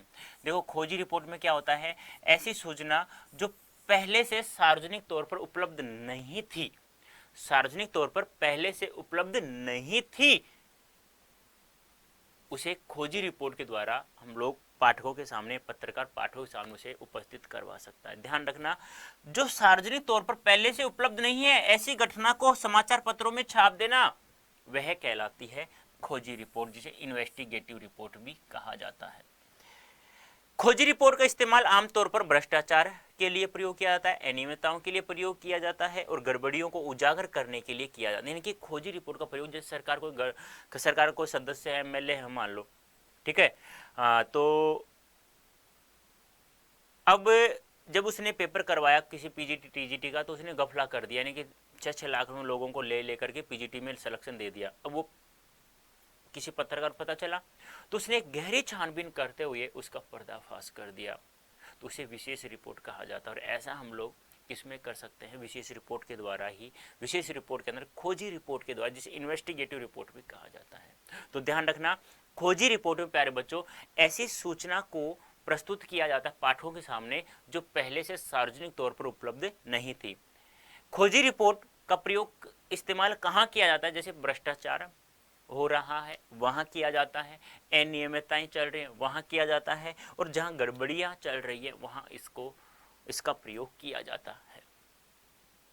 इन डेप्थ रिपोर्ट में क्या होता है, ऐसी सूचना जो सार्वजनिक तौर पर उपलब्ध है, तथ्यों, सूचनाओं, आंकड़ों की गहरी छानबीन की जाती है, उसके आधार पर किसी घटना, समस्या, मुद्दे से जुड़े महत्वपूर्ण पहलुओं को सामने लाया जाता है। यानी कि इन डेप्थ रिपोर्ट में, खोजी रिपोर्ट में क्या था, ऐसी सूचना जो सार्वजनिक तौर पर उपलब्ध नहीं थी उसकी गहरी छानबीन करना, खोजी रिपोर्ट में प्रयोग कर सकते हैं। लेकिन इन डेप्थ रिपोर्ट में प्यारे बच्चों ऐसी सूचना जो सार्वजनिक तौर पर पहले से उपलब्ध तो है, लेकिन फिर उसकी गहरी छानबीन की, फिर हमने उसे पाठकों के सामने प्रस्तुत करवाया, वो पत्रकार, वह रिपोर्ट कहलाती है विशेष इन डेप्थ रिपोर्ट। इस तरह विश्लेषण रिपोर्ट में जो किसी घटना या समस्या से जुड़े तथ्यों विश्लेषण व्याख्या पर होता है, जबकि विवरणात्मक रिपोर्ट में किसी घटना या समस्या के विस्तृत या बारीकी विवरण को प्रस्तुत करने की कोशिश की जाती है। देखो, एक है विश्लेषणात्मक, विश्लेषणात्मक नाम से याद रखना, विश्लेषण क्या होता है, विश्लेषण करना और व्याख्या करना, किसी भी घटना की विश्लेषण और व्याख्या करना। विश्लेषण नाम है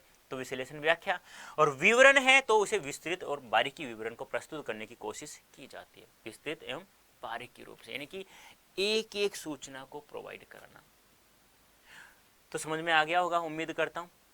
आमतौर पर विभिन्न प्रकार की विशेष रिपोर्टों को समाचार लेखन की उल्टा पिरामिड शैली में ही लिखा जाता है, लेकिन कई प्रकार ऐसी रिपोर्टों को फीचर शैली में भी लिख सकते हैं। यानी कि विशेष रिपोर्ट आमतौर पर उल्टा पिरामिड शैली का प्रयोग कर सकते हैं। उल्टा पिरामिड शैली आपको पता है, जिसे 3 भागों में बांटा गया था, इंट्रो या मुखड़ा, बॉडी या निकाय और समापन, जिसमें 6 ककारों का प्रयोग किया था हम लोगों ने। और उल्टा पिरामिड शैली का विकास कब हुआ, 19वीं सदी के मध्य अमेरिका में गहरे युद्ध के समय उसका विकास हो गया था, और यह सर्वोत्तम शैली भी मानी जाती है।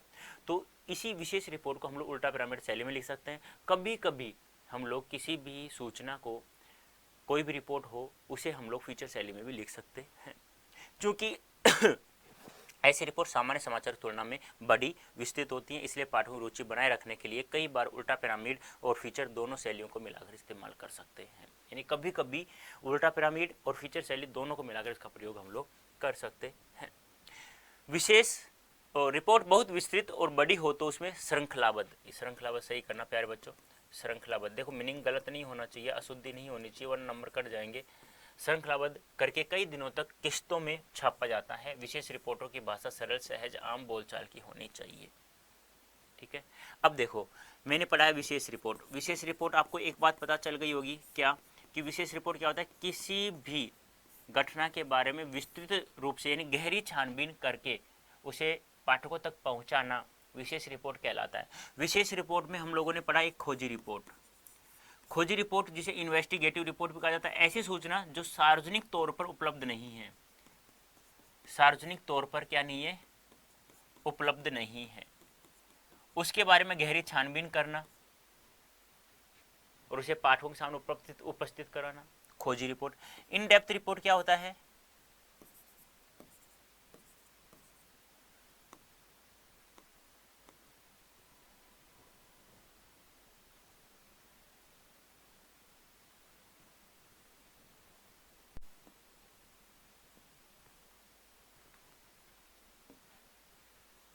इन डेप्थ रिपोर्ट क्या होता है,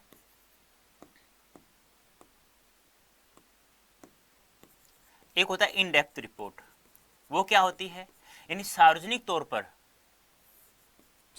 पर जो उपलब्ध होती है उसके बारे में गहरी छानबीन करना।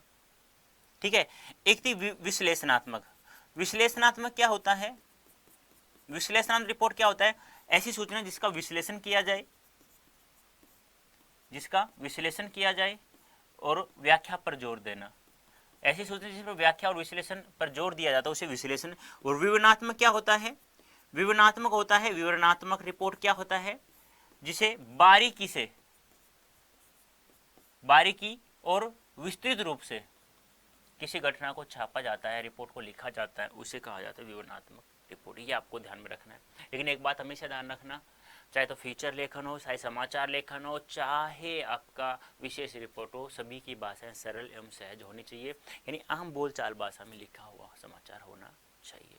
तो प्यारे बच्चों, ये था हमारा फीचर लेखन और विशेष रिपोर्ट। अब आपके पास सामने कोड है Y323। इस कोड का प्रयोग आप लोग इंग्लिश स्पोकन क्लास ज्वाइन करके आप लोग बिल्कुल ही फर्राटादार अंग्रेजी सीख सकते हैं, कैसे बोला जाता है, कैसे हम लोग उसे समझेंगे। अब आप लोगों को पीडीएफ चाहिए, आप लोगों को PYQ चाहिए, तो प्यारे बच्चों आप लोगों को डाउनलोड करना होगा अड्डा 24/7। तो डाउनलोड नाउ, अभी डाउनलोड करो बेटा, यदि डाउनलोड नहीं किया हुआ हो तो आपको आपके पास। तो प्यारे बच्चों आप लोग पढ़ रहे हैं अड्डा 24/7 क्लास 11th एंड 12th में। तो प्यारे बच्चों अच्छा लगता है सेशन तो देख लेना, लाइक वगैरह भी। तो कैसी लगी आज की क्लास, उम्मीद करता हूँ बहुत अच्छी लगी होगी। तो अभी के लिए इतना ही, धन्यवाद, थैंक यू सो मच।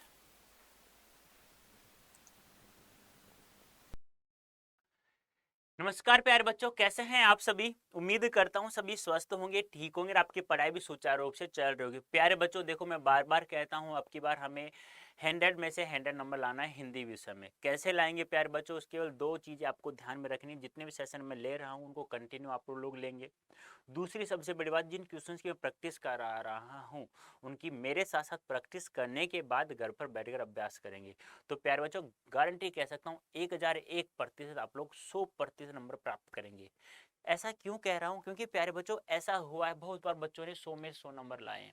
अब की बार पिछले साल का यदि हम लोग रिजल्ट देख लें, परिणाम देख लें, तो 100 में से 99 नंबर बहुत सारे बच्चे लाए थे, बस 1 नंबर की कमी रह गई थी।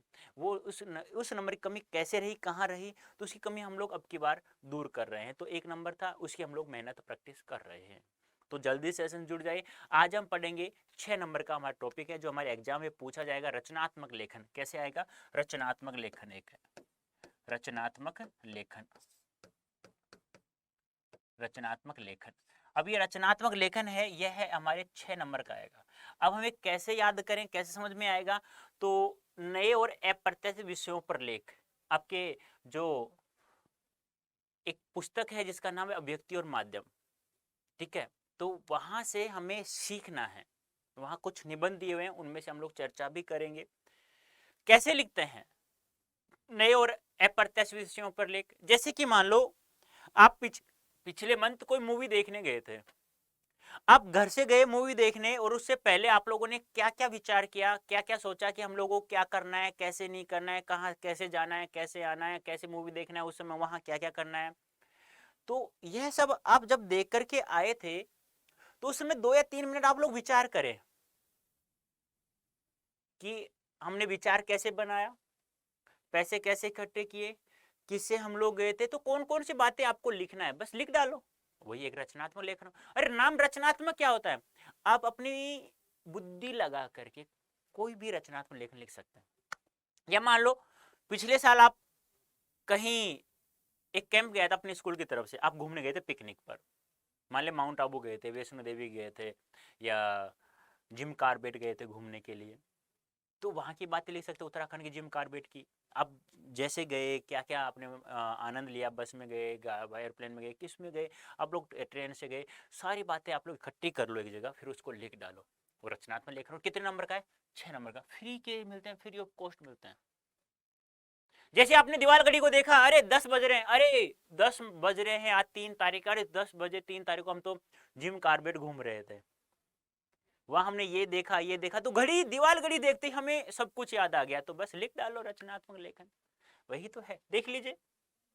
जैसे नए और अप्रत्यक्ष विषयों पर लेखन क्या होता है, कम समय में अपने विचारों को संकलित कर देना, लिख देना, सुंदर और सुगढ़ ढंग से अभिव्यक्त करने की चुनौती अप्रत्याशित विषयों पर लेखन कहा जाता है। यानी कि कम समय में बहुत अच्छे ढंग से, बहुत सरल भाषा में एक जगह लिख देना ही नए और अप्रत्याशित विषय पर लेखन कहा जाता है।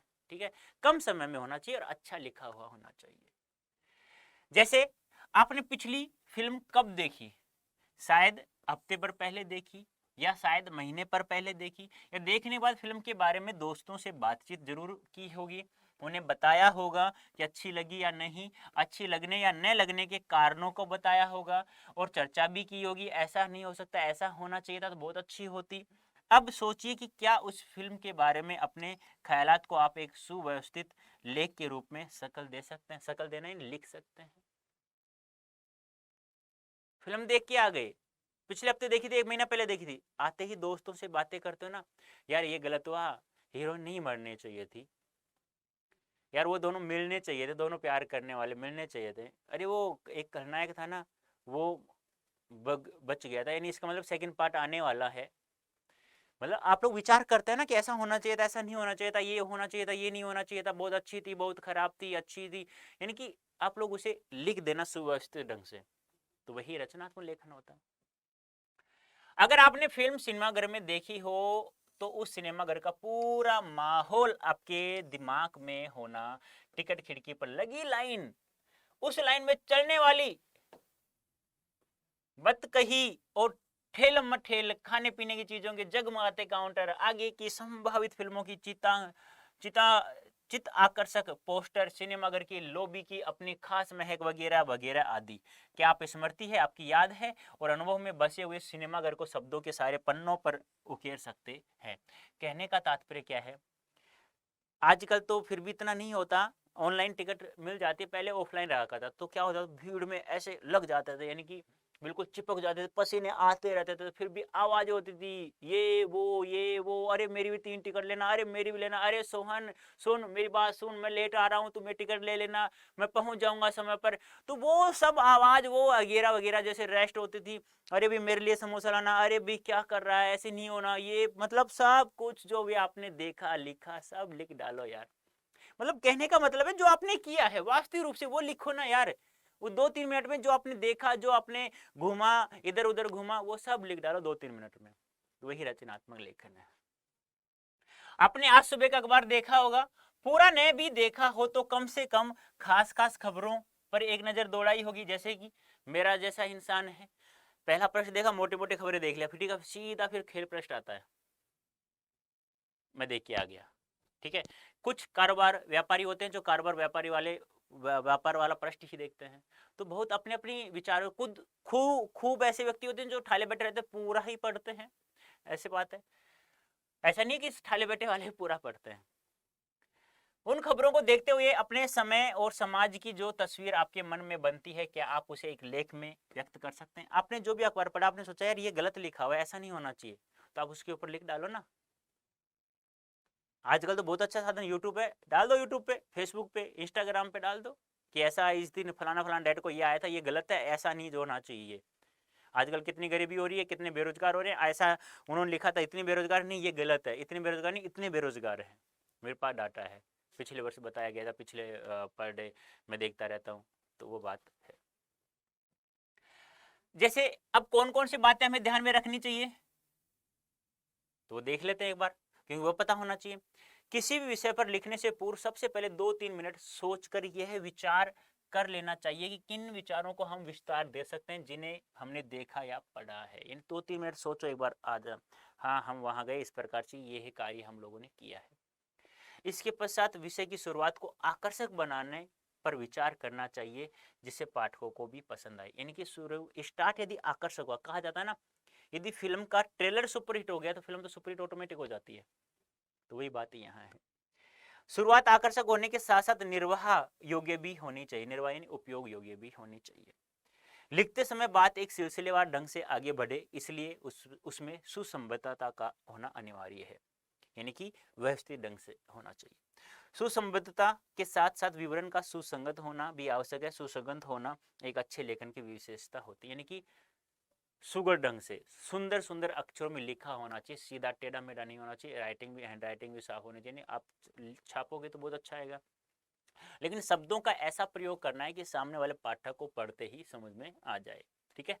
ये था। अब देखो, जैसे कि एक क्वेश्चन आ गया, कमरे में लगी दीवार घड़ी को देखकर आपके मन में उठने वाले विचारों को आधार बनाकर एक लेख लिखिए। दीवार घड़ी को देखा, अरे भाई 7 बज रहे हैं, 7 PM हो रहा है, अरे 7 PM, इसी तारीख को पिछले मंथ हम तो जिम कार्बेट घूमने गए थे, है ना, आ गया। अब उस समय आपने क्या क्या देखा, क्या क्या नहीं, कैसे गए, किससे गए, वो सब सोच विचारो और उसको लिख डालो। 6 नंबर पक्के हो गए भाई। देखो, नहीं समझ में आया तो मैंने आप लोगों के लिए दीवार घड़ी का चित्र दिखा मुझे और मुझे जो समझ में आया आपकी किताब में जो है वो दे दिया, आप लोग देख लीजिएगा, इसे पढ़ लीजिएगा, ठीक है। ऐसे दूसरी दीवार घड़ी देखी तो मुझे समझ में आया कि हाँ इस समय हम लोग कहाँ थे, किस समय थे, क्या कर रहे थे, फिर तीसरी दिखाई दी तो हम लोगों ने लिख दिया। अब एक नेक्स्ट आता है कि एक आपको लेख लिखना है, 6 नंबर का आ गया। क्या है 6 नंबर का? जातिवाद एक सामाजिक समस्या है, इसे आप क्या समझते हैं लिखिए। जातिवाद का जहर, तू हीर है, तू बढ़िया है, तू चमार है, तू मीना है, इस प्रकार चलता है ना, एक जहर है ये, इसको समाप्त करो। आप लोग पढ़ चुके हो प्यारे बच्चों, आपको ऐसा नहीं करना, जातिवाद बिल्कुल भी नहीं करना है आप लोगों को। सभी प्रेम से रहो, विचार मिल गए दोस्ती करो आपस में, यानी कि ऐसा नहीं होना चाहिए कि तू किस जात का है, तू किस कास्ट का, ऐसा बिल्कुल भी हमें बिल्कुल भी नहीं पूछना चाहिए किसी से भी। और ऐसा जो फैला रहा है उसको आप लोग दोस्ती करना बंद कर दिए, उसे समझाने की कोशिश की, समझ जाता है तो जातिवाद क्या, एक सामाजिक समस्या, बहुत बड़ी एक जहर है, ये ध्यान रखना, जो एक जाति को दूसरी जाति से लड़ाई करवा देता है इंसान।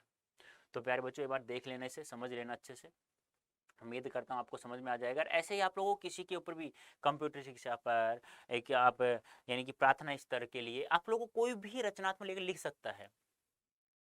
आप कक्षा 9th में थे तो आप एक, जब प्रार्थना स्तर पर 30 मिनट प्रार्थना स्तर पर गुजारते थे तो क्या क्या प्रार्थना होती थी, कैसा व्यवहार होता था, क्या एक रचनात्मक लेखन लिखिए। आप नई दिल्ली गए तो रेलवे स्टेशन पर आपने 2 घंटे बिताए तो बताइए एक रचनात्मक लेखन लिखिए। तो कुछ भी पूछा जा सकता है आजकल, ठीक है। तो ये था प्यारे बच्चों आज का सेशन। तो आपको कोड यूज कहाँ करना है, Y323, ये कोड आपको स्पोकन इंग्लिश या कोई भी XYZ जो भी बैच ज्वाइन करे आप लोग अड्डा 24/7 ऐप से, तो आप लोग कोड यूज करें Y323, तो आप लोगों के लिए मैक्सिमम डिस्काउंट आपको प्राप्त हो जाएगा। अब आपको जो पढ़ाया गया, यदि आपको PDF चाहिए, PYQ चाहिए, सब कुछ चाहिए, PDF जिसकी भी चाहिए, MCQ, PYQ, sample paper, UIT session की PDF चाहिए, तो आपको फ्री ऑफ कॉस्ट मिलती है अड्डा 24/7 ऐप पर। डाउनलोड करें बेटा अभी अभी। तो कहाँ पढ़ रहे, क्लास 11th एंड 12th में पढ़ रहे, अच्छा लगता है तो लाइव वगैरह देख लीजिएगा, कमेंट करना न भूले कैसा लगा सेशन। तो अभी के लिए प्यार बच्चों इतना ही, धन्यवाद, थैंक यू सो मच। नमस्कार प्यारे बच्चों, कैसे हैं आप सभी? उम्मीद करता हूं सभी स्वस्थ होंगे, ठीक होंगे और आपकी पढ़ाई भी सुचारू रूप से चल रही है। प्यारे बच्चों, आज हम बहुत ही मजेदार इंटरेस्टिंग टॉपिक है और साथ में एक सूचना जिसे हम कम्युनिकेशंस कहते हैं, किस प्रकार से हम एक दूसरे से शब्दों का या अपने वाक्यों का आदान प्रदान किस प्रकार से हम लोग करते हैं, तो वही हमारी पुस्तक है जिसका नाम है अभिव्यक्ति और माध्यम, ठीक है। और अभिव्यक्ति और माध्यम का चैप्टर संख्या 4 है, जिसके अंतर्गत हम लोग इस सेशन में पढ़ेंगे, वो उसका नाम है समाचार लेखन और छेक्काकार। तो प्यारे बच्चों, जल्दी से सेशन जुड़ जाइए, जो हमारे एग्जाम की दृष्टि बहुत ही महत्वपूर्ण, और यहां से 101% आज कह रहा हूं, ध्यान रखना, एक क्वेश्चन आएगा, ठीक है। तो सेशन से जुड़ जाइए। आप सभी का हार्दिक अभिनंदन, स्वागत करता हूं हमारे यूट्यूब चैनल अड्डा 24/7 क्लास 11th एंड 12th में।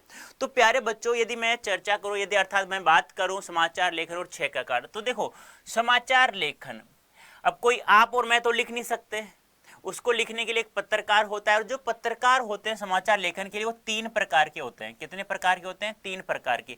एक होता है प्यारे बच्चों पूर्णकालिक पत्रकार, एक होता है अंशकालिक पत्रकार, और एक होता है फ्रीलांसर पत्रकार। कौन सा? फ्रीलांसर पत्रकार। ये 3 पत्रकार होते हैं। अब पूर्णकालिक पत्रकार क्या होता है?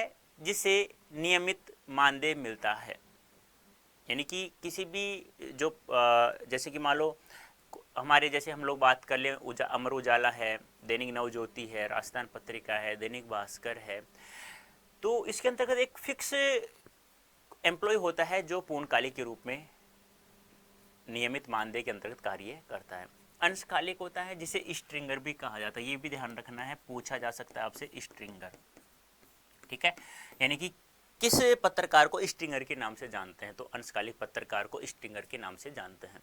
अंशकालिक होता है वह निश्चित मानदेय वाला पत्रकार होता है, ठीक है, नियमित, निश्चित। अब फ्री, देखो फ्री क्या होता है? फ्री यानी स्वतंत्र, यानी स्वतंत्र है ये, जिससे जो पैसा देगा, जहां पैसा मिलेगा, अच्छा पैसा मिलेगा, वहां जाकर के सूचना लिखेगा और आ जाएगा। अब किसी ने फोन किया, आ जाओ भी हमारी सूचना लिख दे, तो वहां चला जाता है कुछ भी कुछ भी लिखने के लिए, उसे कहा जाता है फ्रीलांसर पत्रकार। अब प्यारे बच्चों, जो छेक्काकार होते हैं, क्योंकि समाचार लेखन के लिए एक शैली होती है जिसे कहा जाता है उल्टा पिरामिड शैली, और उल्टा पिरामिड शैली का प्रयोग प्यारे बच्चों 19वीं सदी में अमेरिका से शुरुआत हुई थी, और उसमें हम लोग छेक्काकार का प्रयोग करते थे, आज भी करते हैं। जिसे उल्टा पिरामिड शैली को 3 भागों में बांटा भी गया है। तो हम एक एक बिल्कुल विस्तार से चर्चा करेंगे। देखो यहाँ लिखा हुआ है, आज का सुविचार पढ़ लेते हैं।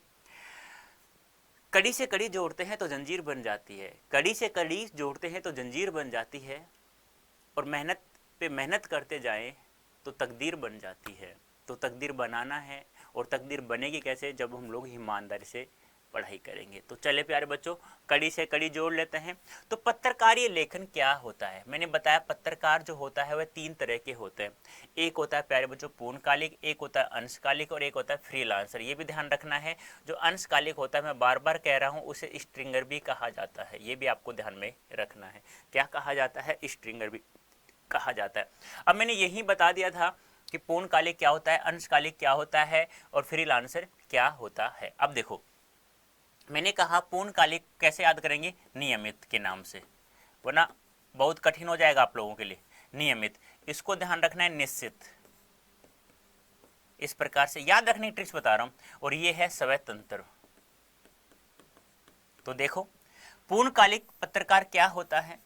किसी समाचार संगठन में काम करने वाला नियमित वेतन भोगी, यानी कि जिसे नियमित वेतन मिलता है कि इतना वेतन मिलेगा, 50,000, 60,000, 1,00,000, 2,00,000, इसे नियमित मिलेगा, चाहे वो कोई कितना भी कार्य क्यों ना करे, ज्यादा करे कम करे, फिर नियमित है, इतना मानदेय उसे प्राप्त होगा। ठीक है। हाँ, तो नियमित मानदेय करने वाला जो कर्मचारी होता है, जो एम्प्लॉय होता है, उसे कहा जाता है क्या? पूर्णकालिक पत्रकार। अब बात करें अंशकालिक, जिसे हम लोग स्ट्रिंगर के नाम से भी जानते हैं। ऐसा समाचार संगठन के लिए एक निश्चित मानदेय वाला, कौन सा? एक निश्चित मानदेय वाला पत्रकार जो होता है उसे अंशकालिक कहा जाता है। और नाम से पता चला, फ्रीलांसर एक स्वतंत्र पत्रकार होता है। इस पत्रकार का संबंध किसी खास अखबार से नहीं होता है, बल्कि वह भुगतान के आधार पर अलग अलग अखबारों के लिए लिखता है। यानी कि फ्री है वो, जहां जिसने फोन किया वहीं चला गया, और इतना पैसा पहले बता देगा कि मैं इस सूचना को लिखूंगा तो मैं इतने रुपए लूंगा, तो पहले से ही पता कर लिया जाता है, पहले बता दिया जाता है, उसे भी इतने पैसे हम लोग देंगे, वह लिखता है, वेतनमान अपना प्राप्त करता है, वो चला जाता है। फिर कहीं किसी और पत्रकार से आता है, किसी और पत्रकार संगठन से वहां जाता है, वहां सूचना लिखता है और आ जाता है। तो प्यारे बच्चों, क्या पढ़ा हमने? समाचार लेखन जो पत्रकार होता है 3 प्रकार का होता है, पूर्णकालिक, अंशकालिक और फ्रीलांसर। पूर्णकालिक को हम लोग नियमित के नाम से जानेंगे, नियमित वेतन भोगी जो होता है, और अंशकालिक को हम लोग स्ट्रिंगर के नाम जाते हैं, जो निश्चित मानदेय वाला होता है, और फ्रीलांसर जो होता है किसी समाचार संगठन से उसका कोई रिश्ता संबंध नहीं होता है, जो फोन करता है, यानी भुगतान के आधार पर, यानी कि मानदेय के आधार पर, जहां जितना पैसा मिलेगा वहीं जाकर वो सूचना लिख करके आ जाता है। अब देखो, समाचार लेखन कैसे लिखा जाता है, क्योंकि समाचार लिखने के लिए एक तरीका होता है। जैसे कि मान लो आप लोगों को समाचार पढ़ते हो, सबसे पहले मुख्य सूचना पढ़ते हो ना, सबसे पहले मुख्य सूचना पढ़ते हो, मोटे मोटे अक्षरों में अखबार में आती है। उसके बाद कम मुख्य सूचना होती है, उसके बाद फिर उसके बाद कम मुख्य, फिर कम मुख्य, यानी कम कम कम कम करते ऐसे होता है। अब इस मुख्य सूचना को लिखने के लिए जो सबसे पहले जो मुख्य सूचना लिखी जाती है, तो उस शैली को क्या कहा जाता है? उस शैली को कहा जाता है बेटा उल्टा पिरामिड शैली। उल्टा पिरामिड शैली। और जिसे कितने भागों में बांटा गया है प्यारे बच्चों? 3 भागों में बांटा गया है। इस प्रकार से अभी चर्चा कर लेंगे हम लोग। ठीक है, समझ में आ रहा है? हाँ, ये आपको ध्यान, जैसे इंट्रो, इसे इंट्रो भी कहा जाता है, पहले को इंट्रो, मुख्य या इंट्रो को मुखड़ा भी कहा जाता है, ये भी ध्यान रखना है।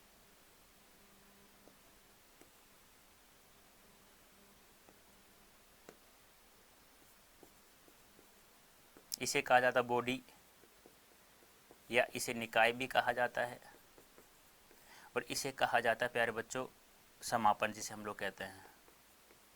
ठीक है, तो इंट्रो या मुखड़ा, इंट्रो या मुखड़ा, ठीक है, बॉडी या निकाय, और समापन, इस प्रकार 3 भागों में बांटा जाता है। देखो ध्यान से समझने से, पत्रकारिता लेखन का सबसे जाना पहचान रूप समाचार लेखन है, क्योंकि समाचार आजकल सभी पढ़ते हैं, सभी देखते भी हैं, टीवी में भी।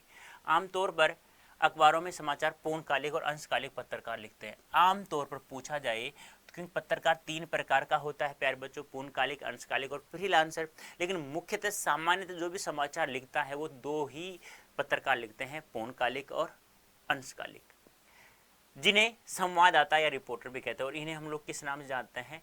पूर्णकालिक और अंशकालिक पत्रकार को संवाददाता या रिपोर्टर। आप लोगों ने सुना होगा संवाददाता आ गया, रिपोर्टर आ गया है, अब वो आपसे इंटरव्यू प्राप्त करेगा, आपसे पूछेगा क्या हो रहा है क्या नहीं। वो इस प्रकार सूचना इकट्ठी करके फिर वह एक जगह लिख देता है, उसे कहा जाता है रिपोर्टर या संवाददाता। इन समाचारों में किसी भी घटना, समस्या या विचार के सबसे महत्वपूर्ण तथ्य को या तथ्य, सूचना, जानकारी को सबसे पहले पैराग्राफ में लिखा जाता है। मैंने कहा ना, सबसे पहले मुख्य सूचना लिखा जाता है, उसके बाद पैराग्राफ में उससे कम महत्वपूर्ण सूचना या तथ्य की जानकारी दी। यानी मैंने कहा ना, सबसे मुख्य सूचना, फिर कम मुख्य सूचना, फिर कम, फिर कम, फिर ऐसे ऐसे ऐसे ऐसे फिर उस सूचना को समाप्त कर दिया जाता है। यह प्रक्रिया तब तक जारी रहती है तब तक समाचार खत्म नहीं हो जाता, और यह प्रक्रिया तब तक जारी रहती है जब तक समाचार पूर्ण रूप से समाप्त नहीं हो जाता है। समाचार लेखन के लिए एक शैली है जिसे कहा जाता है उल्टा पिरामिड शैली कहा जाता है, जिसे कहा जाता है इन्वर्टेड पिरामिड शैली भी कहा जाता है, इन्वर्टेड पिरामिड शैली। और मैंने बताया अभी यह 3 भागों में बटा होता है, इंट्रो या मुखड़ा, बॉडी और निकाय। बताया था ना, अभी डायग्राम बनाया था, आपको याद हो तो याद ऐसे करना है, इस प्रकार से करना है, और इसे 3 भागों में बांटना है इस प्रकार से। इसे इंट्रो या मुखड़ा भी कहा जाता है, इसे बॉडी कहा जाता है, इस बॉडी को ही निकाय भी कहा जाता है, और ये होता है हमारा समापन। तो सबसे पहले मुख्य सूचना या इंट्रो मुखड़ा में लिखी जाती है, फिर कम मुख्य सूचना बॉडी निकाय, फिर सबसे कम मुख्य सूचना समापन में लिखी जाती है। तो ध्यान रखना, समाचार लिखने के लिए किस शैली का प्रयोग किया जाता है, उल्टा पिरामिड शैली या इन्वर्टेड पिरामिड शैली का प्रयोग किया जाता है। यह समाचार लेखन की सबसे लोकप्रिय, उपयोगी और बुनियादी शैली है। यह शैली कहानी या कथा लेखन शैली के ठीक उल्टी है। यानी कहानी कथा में तो क्या होता है, जो कहते हैं ना कि क्लाइमैक्स जो होता है वो एंड में होता है। जिसको आपने फिल्म देखी होगी, पटकथा देखी होगी, तो आपको पता है क्लाइमैक्स सबसे अंत में होता है, लेकिन यहाँ क्लाइमैक्स सबसे अंत में नहीं होता है। यहाँ जो मुख्य क्लाइमैक्स होता है ना, जो मुख्य सूचना होती है वो सबसे पहले लिखी जाती है, इसीलिए कहा है बिल्कुल उल्टा है, ठीक उल्टा। कहानी कथ्य में क्लाइमैक्स अंत में होता है, मुख्य भाग अंत में होता है, मुख्य मतलब कहते हैं ना खलनायक अंत में ही मरता है, लेकिन यहाँ खलनायक पहले ही मर जाता है। क्लाइमैक्स बिल्कुल आखिर में आता है। इसे उल्टा पिरामिड इसलिए कहा जाता है क्योंकि इसमें सबसे महत्वपूर्ण तथ्य या सूचना यानी क्लाइमैक्स जो होता है पिरामिड के सबसे निचले हिस्से में नहीं होती, बल्कि इस शैली में पिरामिड को उलट दिया जाता है। अब आप कहोगे सर अंत में स्टार्ट में क्लाइमैक्स दे दे फिर क्या फायदा उस सूचना का। अरे प्यारे बच्चों, आजकल क्या होता है, इतना समय किसी के पास में नहीं होता। वो क्या करते हैं कि ऊपर ऊपर की हेडिंग, आप लोगों स्कूल में देखा होगा, ऊपर ऊपर के समाचार की हेडिंग होती है, वो मोटे मोटे अक्षर में जो लिखा होता है वो पढ़ लिया जाता है।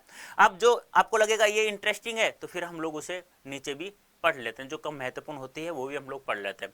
यानी पूछा जाए आज पेपर हुआ आरपीएससी फर्स्ट ग्रेड का हुआ है, यानी बीपीएससी का हुआ है पेपर, यानी पेपर हुआ है, उसमें 6 व्यक्ति गिरफ्तार हो गए। अरे भी कौन कौन से हो गए, कैसे हो गए, क्या कर रहे थे, उन्होंने पेपर लीक भी किया था नहीं लिया, तो फिर हम लोग इंटरेस्टिंग हो जाता है तो हम लोग उस सूचना को पढ़ लेते हैं पूरी की पूरी। तो यही बात यहाँ दर्शाई गई है। हालांकि इस शैली का प्रयोग 19वीं सदी के मध्य से ही शुरू हुआ, लेकिन इसका विकास अमेरिका में गहरे युद्ध के दौरान, मैंने कहा ना इस शैली उल्टा पिरामिड शैली का प्रयोग कब से किया जा रहा है, इसका विकास कब से हुआ है, तो ध्यान रखना 19वीं सदी के मध्य से हो रहा है।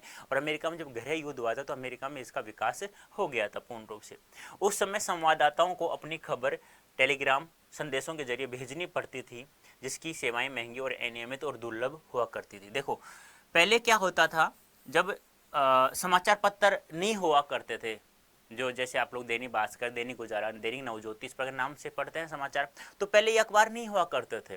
तो फिर सूचना एक स्थान दूसरे स्थान कैसे भेजा जाता है, टेलीग्राम के द्वारा। कैसे, टेलीग्राफ के द्वारा। अब टेलीग्राफ का संदेश क्या होता है, क्या तो मिलता नहीं है वहां कोई टेलीग्राफ भेजने वाला, यानी दुर्लभ होता है। दुर्लभ यानी क्या होता है, कठिन, क्या तो मिलता ही नहीं है, और मिलता है तो कभी कभी वो निश्चित समय पर नहीं जाता है, निश्चित समय पर भी पहुंचाने वाला हो तो फिर वह क्या होता है, महंगा होता है, कॉस्टली होता है। अब काफी लोग तो क्या करते हैं, यार बहुत महंगा यार क्या करेंगे, यानी कोई निमंत्रण नहीं पहुंचाना हो, बहुत महंगा पड़ रहा है यार, क्या फायदा, पहले फोन की सूचना थी नहीं, तो वो लोग किसी तरह से मैनेज करते थे। और आज सूचना पहुंचनी चाहिए तो वो 10 दिन बाद पहुंच रही है, आज किसी की शादी हो 10 दिन बाद उसके बाद निमंत्रण पहुंच रहा है, भी शादी से हो चुकी, अब क्या करेगा वो जा करके। तो यही कहा है, पहले 19वीं सदी से पहले जो भी सूचना भेजी जाती थी वह टेलीग्राफ के द्वारा भेजी जाती थी, और वह अनियमित थी, महंगी भी थी, और दुर्लभ भी, कठिन भी हुआ करती थी। क्योंकि जरूरी नहीं है कि प्रत्येक स्थान पर टेलीग्राफ भेजने वाला या अर्थात संदेश भेजने वाला ही आपको उपलब्ध हो। वहां पे कहीं ज्यादा जनसंख्या थी वहां तो मिल जाता था, और जहां जनसंख्या नहीं होती वहां नहीं मिल पाता, तो वहां के लोग क्या करते थे, फिर वो लोग अब सूचनाएं आदान प्रदान नहीं कर सकते थे। कई बार तकनीकी कारणों से सेवा ठप हो जाती थी। अब लाइट चली जाए या कोई मान लो बाइक से जा रहा है, बाइक पंचर हो जाए, या कोई ट्रक से जा रहा है, डीजल नहीं मिला, बहुत सारी समस्याएं तकनीकी कारणों से सेवाएं ठप हो जाती थी। इसलिए संवाददाताओं को किसी घटना की खबर कहानी की तरह विस्तार से लिखने के बजाय संक्षेप में देनी होती। और एक बात और ध्यान रखना, संक्षेप क्या होता है? छोटा रूप। यानी कि समाचार में तो क्या होता है, यानी खबर को बड़ा चढ़ाकर बिल्कुल अच्छे से पाठक समझ जाए उसको लिखा जाता है, लेकिन यहाँ ऐसा नहीं था। यहाँ शब्द यानी एक एक अक्षर के सब पैसा मिलता था, पैसा लगता था, सॉरी। तो एक एक अक्षर का पैसा लिखता, तो वो सूचना जो होती थी ना, वो छोटे रूप में, संक्षिप्त रूप में लिखी जाती थी। अब किसी को समझ में आ जाए, किसी को नहीं आए, वही बात है यहाँ पे। इस तरह उल्टा पिरामिड शैली का विकास हुआ। धीरे धीरे लेखन और संपादन की सुविधा के कारण यह शैली समाचार लेखन की मानक अर्थात स्टैंडर्ड शैली बन गई। यानी कि आज ही वर्तमान में इसी शैली का प्रयोग किया है, जो मानक है, स्टैंडर्ड है, यानी कि सर्वमान्यत है, सभी ने इसका प्रयोग किया भी है और कर भी रहे हैं। तो समाचार लिखने के लिए सर्वोत्तम शैली का नाम क्या है? उल्टा पिरामिड शैली। इस शैली को 3 भागों में बांटा गया है, बॉडी और मुखड़ा, नंबर 1, नंबर 2 बॉडी निकाय, सॉरी नंबर 1 इंट्रो या मुखड़ा, नंबर 2 बॉडी या निकाय, नंबर 3 समापन। ये आपको ध्यान में। और इस शैली को किसी भी समाचार लिखने के लिए हमें 6 ककारों का प्रयोग किया जाता है, ये भी आपको ध्यान में रखना होगा। समाचार लेखन और 6 ककार, यानी समाचार लेखन हम लोगों ने पढ़ लिया, कैसे कैसे समाचार लेखन, कौन कौन लिखता है समाचार लेखन। सामान्यतः पूर्णकालिक और अंशकालिक पत्रकार लिखता है, एक फ्रीलांसर भी होता है, तो भुगतान के आधार पर वो समाचार लिखता रहता है प्रत्येक अखबार में, यानी जिस अखबार जहाँ से फोन आता है वहीं से जाकर लिख देता है। यह भी हम लोगों ने चर्चा कर ली। समाचार लेखन के लिए हमें उल्टा पिरामिड शैली का प्रयोग किया जाता है, जिसका विकास होता है 19वीं सदी के मध्य अमेरिका में गृह युद्ध के समय हुआ था। अब 6 ककार कौन कौन से होते हैं? तो 6 ककार होते हैं, क्या, कौन, कहाँ, कब, क्यों और कैसे। ये 2 ककार जो होते हैं, ये अंतिम जो बॉडी, निकाय और समापन होता है ना, उसमें प्रयोग किया जाता है। और प्रथम में इन चारों का प्रयोग किया जाता है, कब, कहाँ, कौन और क्या। किसी समाचार को लिखते मुख्यतः 6 सवालों का जवाब देने की कोशिश की जाती है। क्या हुआ, किसके साथ हुआ, कहाँ हुआ, कब हुआ, कैसे और क्यों हुआ। इस क्या, किसे या कौन, कहाँ, कब, क्यों और कैसे को 6 ककारों के रूप में भी जाना जाता है। पूछा जाए ये समाचार लिखने के लिए उल्टा पिरामिड शैली का प्रयोग किया जाता है, लेकिन कितने ककारों का प्रयोग किया जाता है? तो कितने ककारों का? 6 ककारों का प्रयोग किया जाए। अब निम्नलिखित में से कौन सा ककार नहीं है, ये आपको ध्यान में रखना होगा। ठीक है, किसी घटना या समस्या विचार से संबंधित खबर लिखते हुए इन 6 ककारों को ही ध्यान में रखा जाता है। समाचार के मुखड़े या इंट्रो में, यानी पहले पैराग्राफ या शुरुआती 2-3 पंक्तियों में आमतौर पर 3 या 4 ककारों का प्रयोग किया जाता है। आमतौर पर 3 या 4 ककारों का प्रयोग किया जाता है, यानी कि जो पहला जो भाग होता है उल्टा पिरामिड में जो सूचना लिखी जाती है, तो यहाँ जो क्या होता है, इंट्रो या मुखड़ा, ये प्रथम की 3 या 4 लाइनें होती हैं। इन 4 लाइनों में प्रथम 3 या 4 ककारों का प्रयोग किया जाता है। क्लाइमैक्स को लिखने के लिए इंट्रो मुखड़ा का प्रयोग करते हैं और इसमें 4 ककारों का प्रयोग करते हैं हम लोग। ठीक है, ये आपको ध्यान में रखना होगा। ये 4 ककार हैं, क्या, कौन, कब और कहाँ। क्या, कौन, कब और कहाँ। क्या, कौन, कब और कहाँ। और क्यों और कैसे जो होता है उसे बॉडी या निकाय या समापन में प्रयोग किया जाता है। इसके बाद समाचार की बॉडी में और समापन के पहले बाकी 2 ककारों कैसे और क्यों का जवाब दिया जाता है। इस तरह 6 ककारों के आधार पर समाचार तैयार होता है। समझ में आया? आ गया होगा। रिपीट करने की आवश्यकता है। रिपीट करूं भी तो बेटा मैं तो इतना ही कह सकता हूं कि आप लोगों को ध्यान रखना। पूछा जाए पत्रकार कितने प्रकार के होते हैं, समाचार लेखन लिखने वाले पत्रकार कितने प्रकार के होते हैं, तो 3 प्रकार के, पूर्णकालिक, अंशकालिक और फ्रीलांसर। पूर्णकालिक को वैसे याद रखना है, नियमित के नाम से, नियमित भुगतान वाला कर्मचारी, और निश्चित मानदेय वाला जो होता है वो अंशकालिक स्ट्रिंगर होता है। और भुगतान के आधार पर, यानी कि भुगतान के आधार जहाँ जितना अच्छा पैसा मिलेगा वहीं जाकर लिखने वाला फ्रीलांसर कहलाता है। इसके लिए हमें उल्टा पिरामिड शैली का प्रयोग किया जाता है, जो 19वीं सदी के मध्य इसका विकास हुआ था, जिसे 3 भागों में बांटा गया है। प्रथम जो क्लाइमैक्स लिखा जाता है प्रथम 3-4 लाइनों में, उसमें कौन कौन से, ये आपको ध्यान रखना, क्या, कौन, कहां और कब, इन 4 ककारों का प्रयोग किया जाता है। अंतिम 2 जो उल्टा पिरामिड शैली के भाग बच के, बॉडी और निकाय, और समापन उसमें क्यों और कैसे ककारों का प्रयोग किया जाता है, ये बात हमेशा ध्यान रखना है। उल्टा पिरामिड शैली में हमेशा मुख्य जो खबर होती है सबसे पहले लिखी जाती है, लेकिन कहानी और तथ्य में जो मुख्य खबर होती है, मुख्य सूचना होती है, क्लाइमैक्स होता है, वो अंत में होता है। तो उल्टा पिरामिड शैली ठीक इसके विपरीत होती है कहानी और कथ्य के, ये आपको ध्यान में रखना होगा। इनसे पहले 4 ककार क्या, कौन, कब और कहां सूचनात्मक तथ्यों पर आधारित होता है, ये ध्यान रखना है, सूचनात्मक और तथ्यों पर आधारित होता है 4 ककार। और जो 2 होते हैं वो विवरणात्मक और व्याख्यात्मक और विश्लेषणात्मक होते हैं, ये भी आप ध्यान रखना है। विवरणात्मक, व्याख्यात्मक, विश्लेषणात्मक कितने ककार होते हैं? 2, क्यों और कैसे।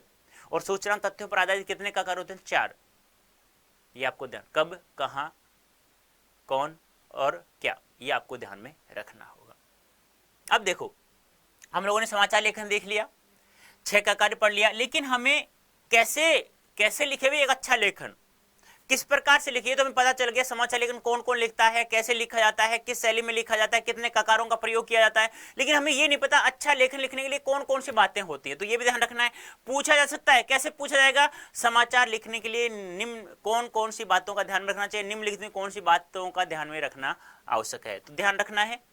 छोटे वाक्य लिखें, यानी हमेशा ध्यान रखना है कोई भी आप लोग समाचार लिखें तो छोटे छोटे वाक्य में लिखना है, लंबे लंबे वाक्यों में नहीं लिखना है।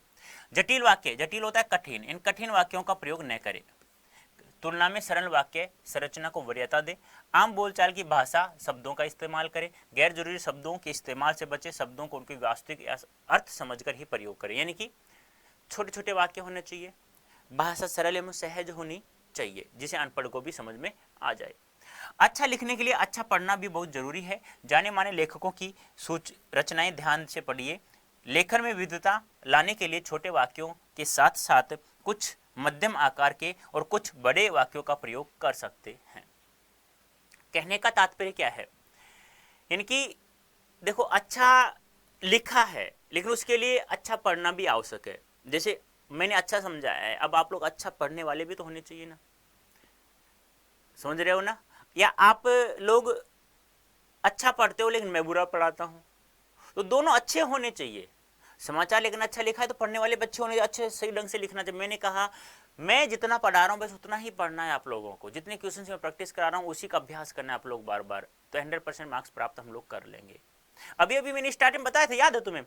कड़ी को कड़ी से जोड़ते जाए जंजीर बन जाती है, और मेहनत पे मेहनत करते जाए ना तो तकदीर बन जाती है। जो पसीना पूछते हैं ना, ये तकदीर ही होती है। जितना पसीना आप निकालोगे, जितना पसीना आएगा आपके, पसीना जरूरी नहीं है कि आप पत्थरी बोझाई ढो कहीं जाकर प्राती उठाओ, नहीं बेटा। सबसे ज्यादा मेहनत पता है किस में होती है? पढ़ने में लगती है, ध्यान रखना। एक इतना मोटा आदमी है ना, मान लो इतना मोटा, वो कहता है मेरा वजन कम नहीं होता। अरे क्यों नहीं होता? रोजाना 15-15 घंटे पढ़ाई करना ईमानदारी से, और ऐसा लगना चाहिए मुझे वो लक्ष्य मुझे प्राप्त करना, ऐसे नहीं जबरदस्ती उपन्यास पढ़ने लगे किसी का भी वैसे मनोरंजनपूर्ण ना। यानी कि आपको पता है कि मुझे आईएएस बनना है और लक्ष्य आपके सामने है, मुझे पता है कि मैं 6-6 घंटे या 10 घंटे रोजाना पढ़ूंगा ना तब मैं आईएएस बन पाऊंगा। तो आप इतने मोटे हो ना, तो 6 महीने आप है ना ऐसे आ जाएगी तुम्हारी जो पैंट थी पहले पहनते समय उसमें तुम्हारे जैसे 2 या 3 और ठुसा लो, ऐसी हो जाती है। सबसे ज्यादा मेहनत मांगती है पढ़ाई, ये ध्यान रखना है प्यारे बच्चों। ये मत सोचना कि मजदूर ज्यादा मेहनत करता है, अरे वो मेहनत आपको बाहरी रूप से दिखाई देती है, लेकिन पढ़ाई में जितनी मेहनत करनी पड़ती है ना, कहते हैं ना घर वाले तुझे क्या जोर आता है, पढ़ नहीं सकता शांति से बैठ करके? अरे जोर तो आता है, लेकिन यदि हमें लक्ष्य पता होता है ना फिर उसमें जोर नहीं आता है, वो फिर ईमानदार से पढ़ते हैं ना उसमें मनोरंजन आता है। मनोरंजन के साथ पढ़ो ना। तुम्हें पता है ये मेरा पढ़ने का समय नहीं है, मुझे नींद आ रही है, सोना है तो सो यार, चाहे पढ़ो 3 या 4 या 5 घंटे, कितने भी घंटे पढ़ो, लेकिन पढ़ो ईमानदारी से। लाइन चलती रहनी चाहिए इस प्रकार से, तो याद होगा आप लोगों को। अरे जिंदगी में तुम्हें जीना है, किसी और को जीना है भाई? इतिहास तुम्हें लिखना है, किसी और को लिखना है? तुम्हें लिखना है ना, तो तुम अपने इंसान से अपने अनुसार जियो ना, क्यों किसी दूसरे के अनुसार चलते हो आप लोग? तुम्हें पता है मुझे ये करना है तो उसी रास्ते पे लग जाओ ना, जुट जाओ ना, एक दिन अवश्य आपको सफलता प्राप्त होगी ना। तो मेरा कहने का मतलब क्या है कि किसी भी समाचार लेखन को लिखने के मुख्य मुख्य बातें कौन कौन सी वो आपको ध्यान में रखनी है और ईमानदारी से पढ़ाई करना है। इसके साथ साथ मुहावरों लोकोक्तियों के प्रयोग से लेखन में रंग भरने की कोशिश कीजिए। अपने लिखे को दोबारा जरूर पढ़िए और अशुद्धियों के साथ साथ गैर जरूरी चीजों को हटाने का संकोच मत कीजिए। लेखन में कसावट बहुत जरूरी है। लिखते हुए यह ध्यान रखिए कि आपका उद्देश्य अपनी भावनाओं, विचारों और तथ्यों को व्यक्त करना है या न कि दूसरे को प्रभावित करना। मैंने अभी कहा ना, तुम्हें खुद को अपने जीवन में जीना है, दूसरों के अनुसार नहीं जीना है। तो बेस्ट तुम्हें अपने अनुसार जियो ना।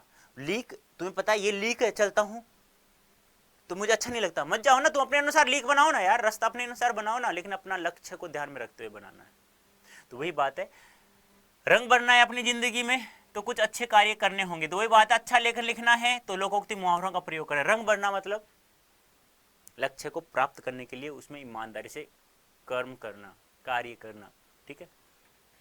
जरूरी नहीं है उसमें कसाउट होना बहुत जरूरी है लेखन में भी, लेकिन व्यक्तियों को ध्यान में रखते हुए अशुद्धियां नहीं रखनी है, मीनिंग्स सही लिखना है आप लोगों को एग्जाम में। यदि मेरे जैसा मिल गया तो एक अशुद्धि का 1/2 नंबर काट लेता है, ये भी ध्यान रखना। तो अशुद्धियां नहीं लिखनी है आप लोगों को बिल्कुल भी। एक अच्छे लेखक को पूरी दुनिया से लेकर अपने आसपास घटने वाली घटनाओं, समाज, पर्यावरण पर गहरी निगाह रखनी चाहिए और उन्हें इस तरह से देखना चाहिए कि वे अपने लेखन के लिए उसे विचार बिंदु निकाल सके। एक अच्छे लेखक में तथ्यों को जुटाने और किसी विषय पर बारीकी से विचार करने का धैर्य होना चाहिए। यानी कहने का तात्पर्य क्या है, किसी भी समाचार को आपको लिखना है, सबसे पहले उसे छोटी छोटी बातों की जानकारी प्राप्त करनी है। क्या हुआ, कैसे हुआ, क्यों हुआ, कब हुआ, ये 6 ककार होते हैं। इन 6 ककारों का पास जवाब है तो आप एक अच्छा लेखन लिख सकते हैं।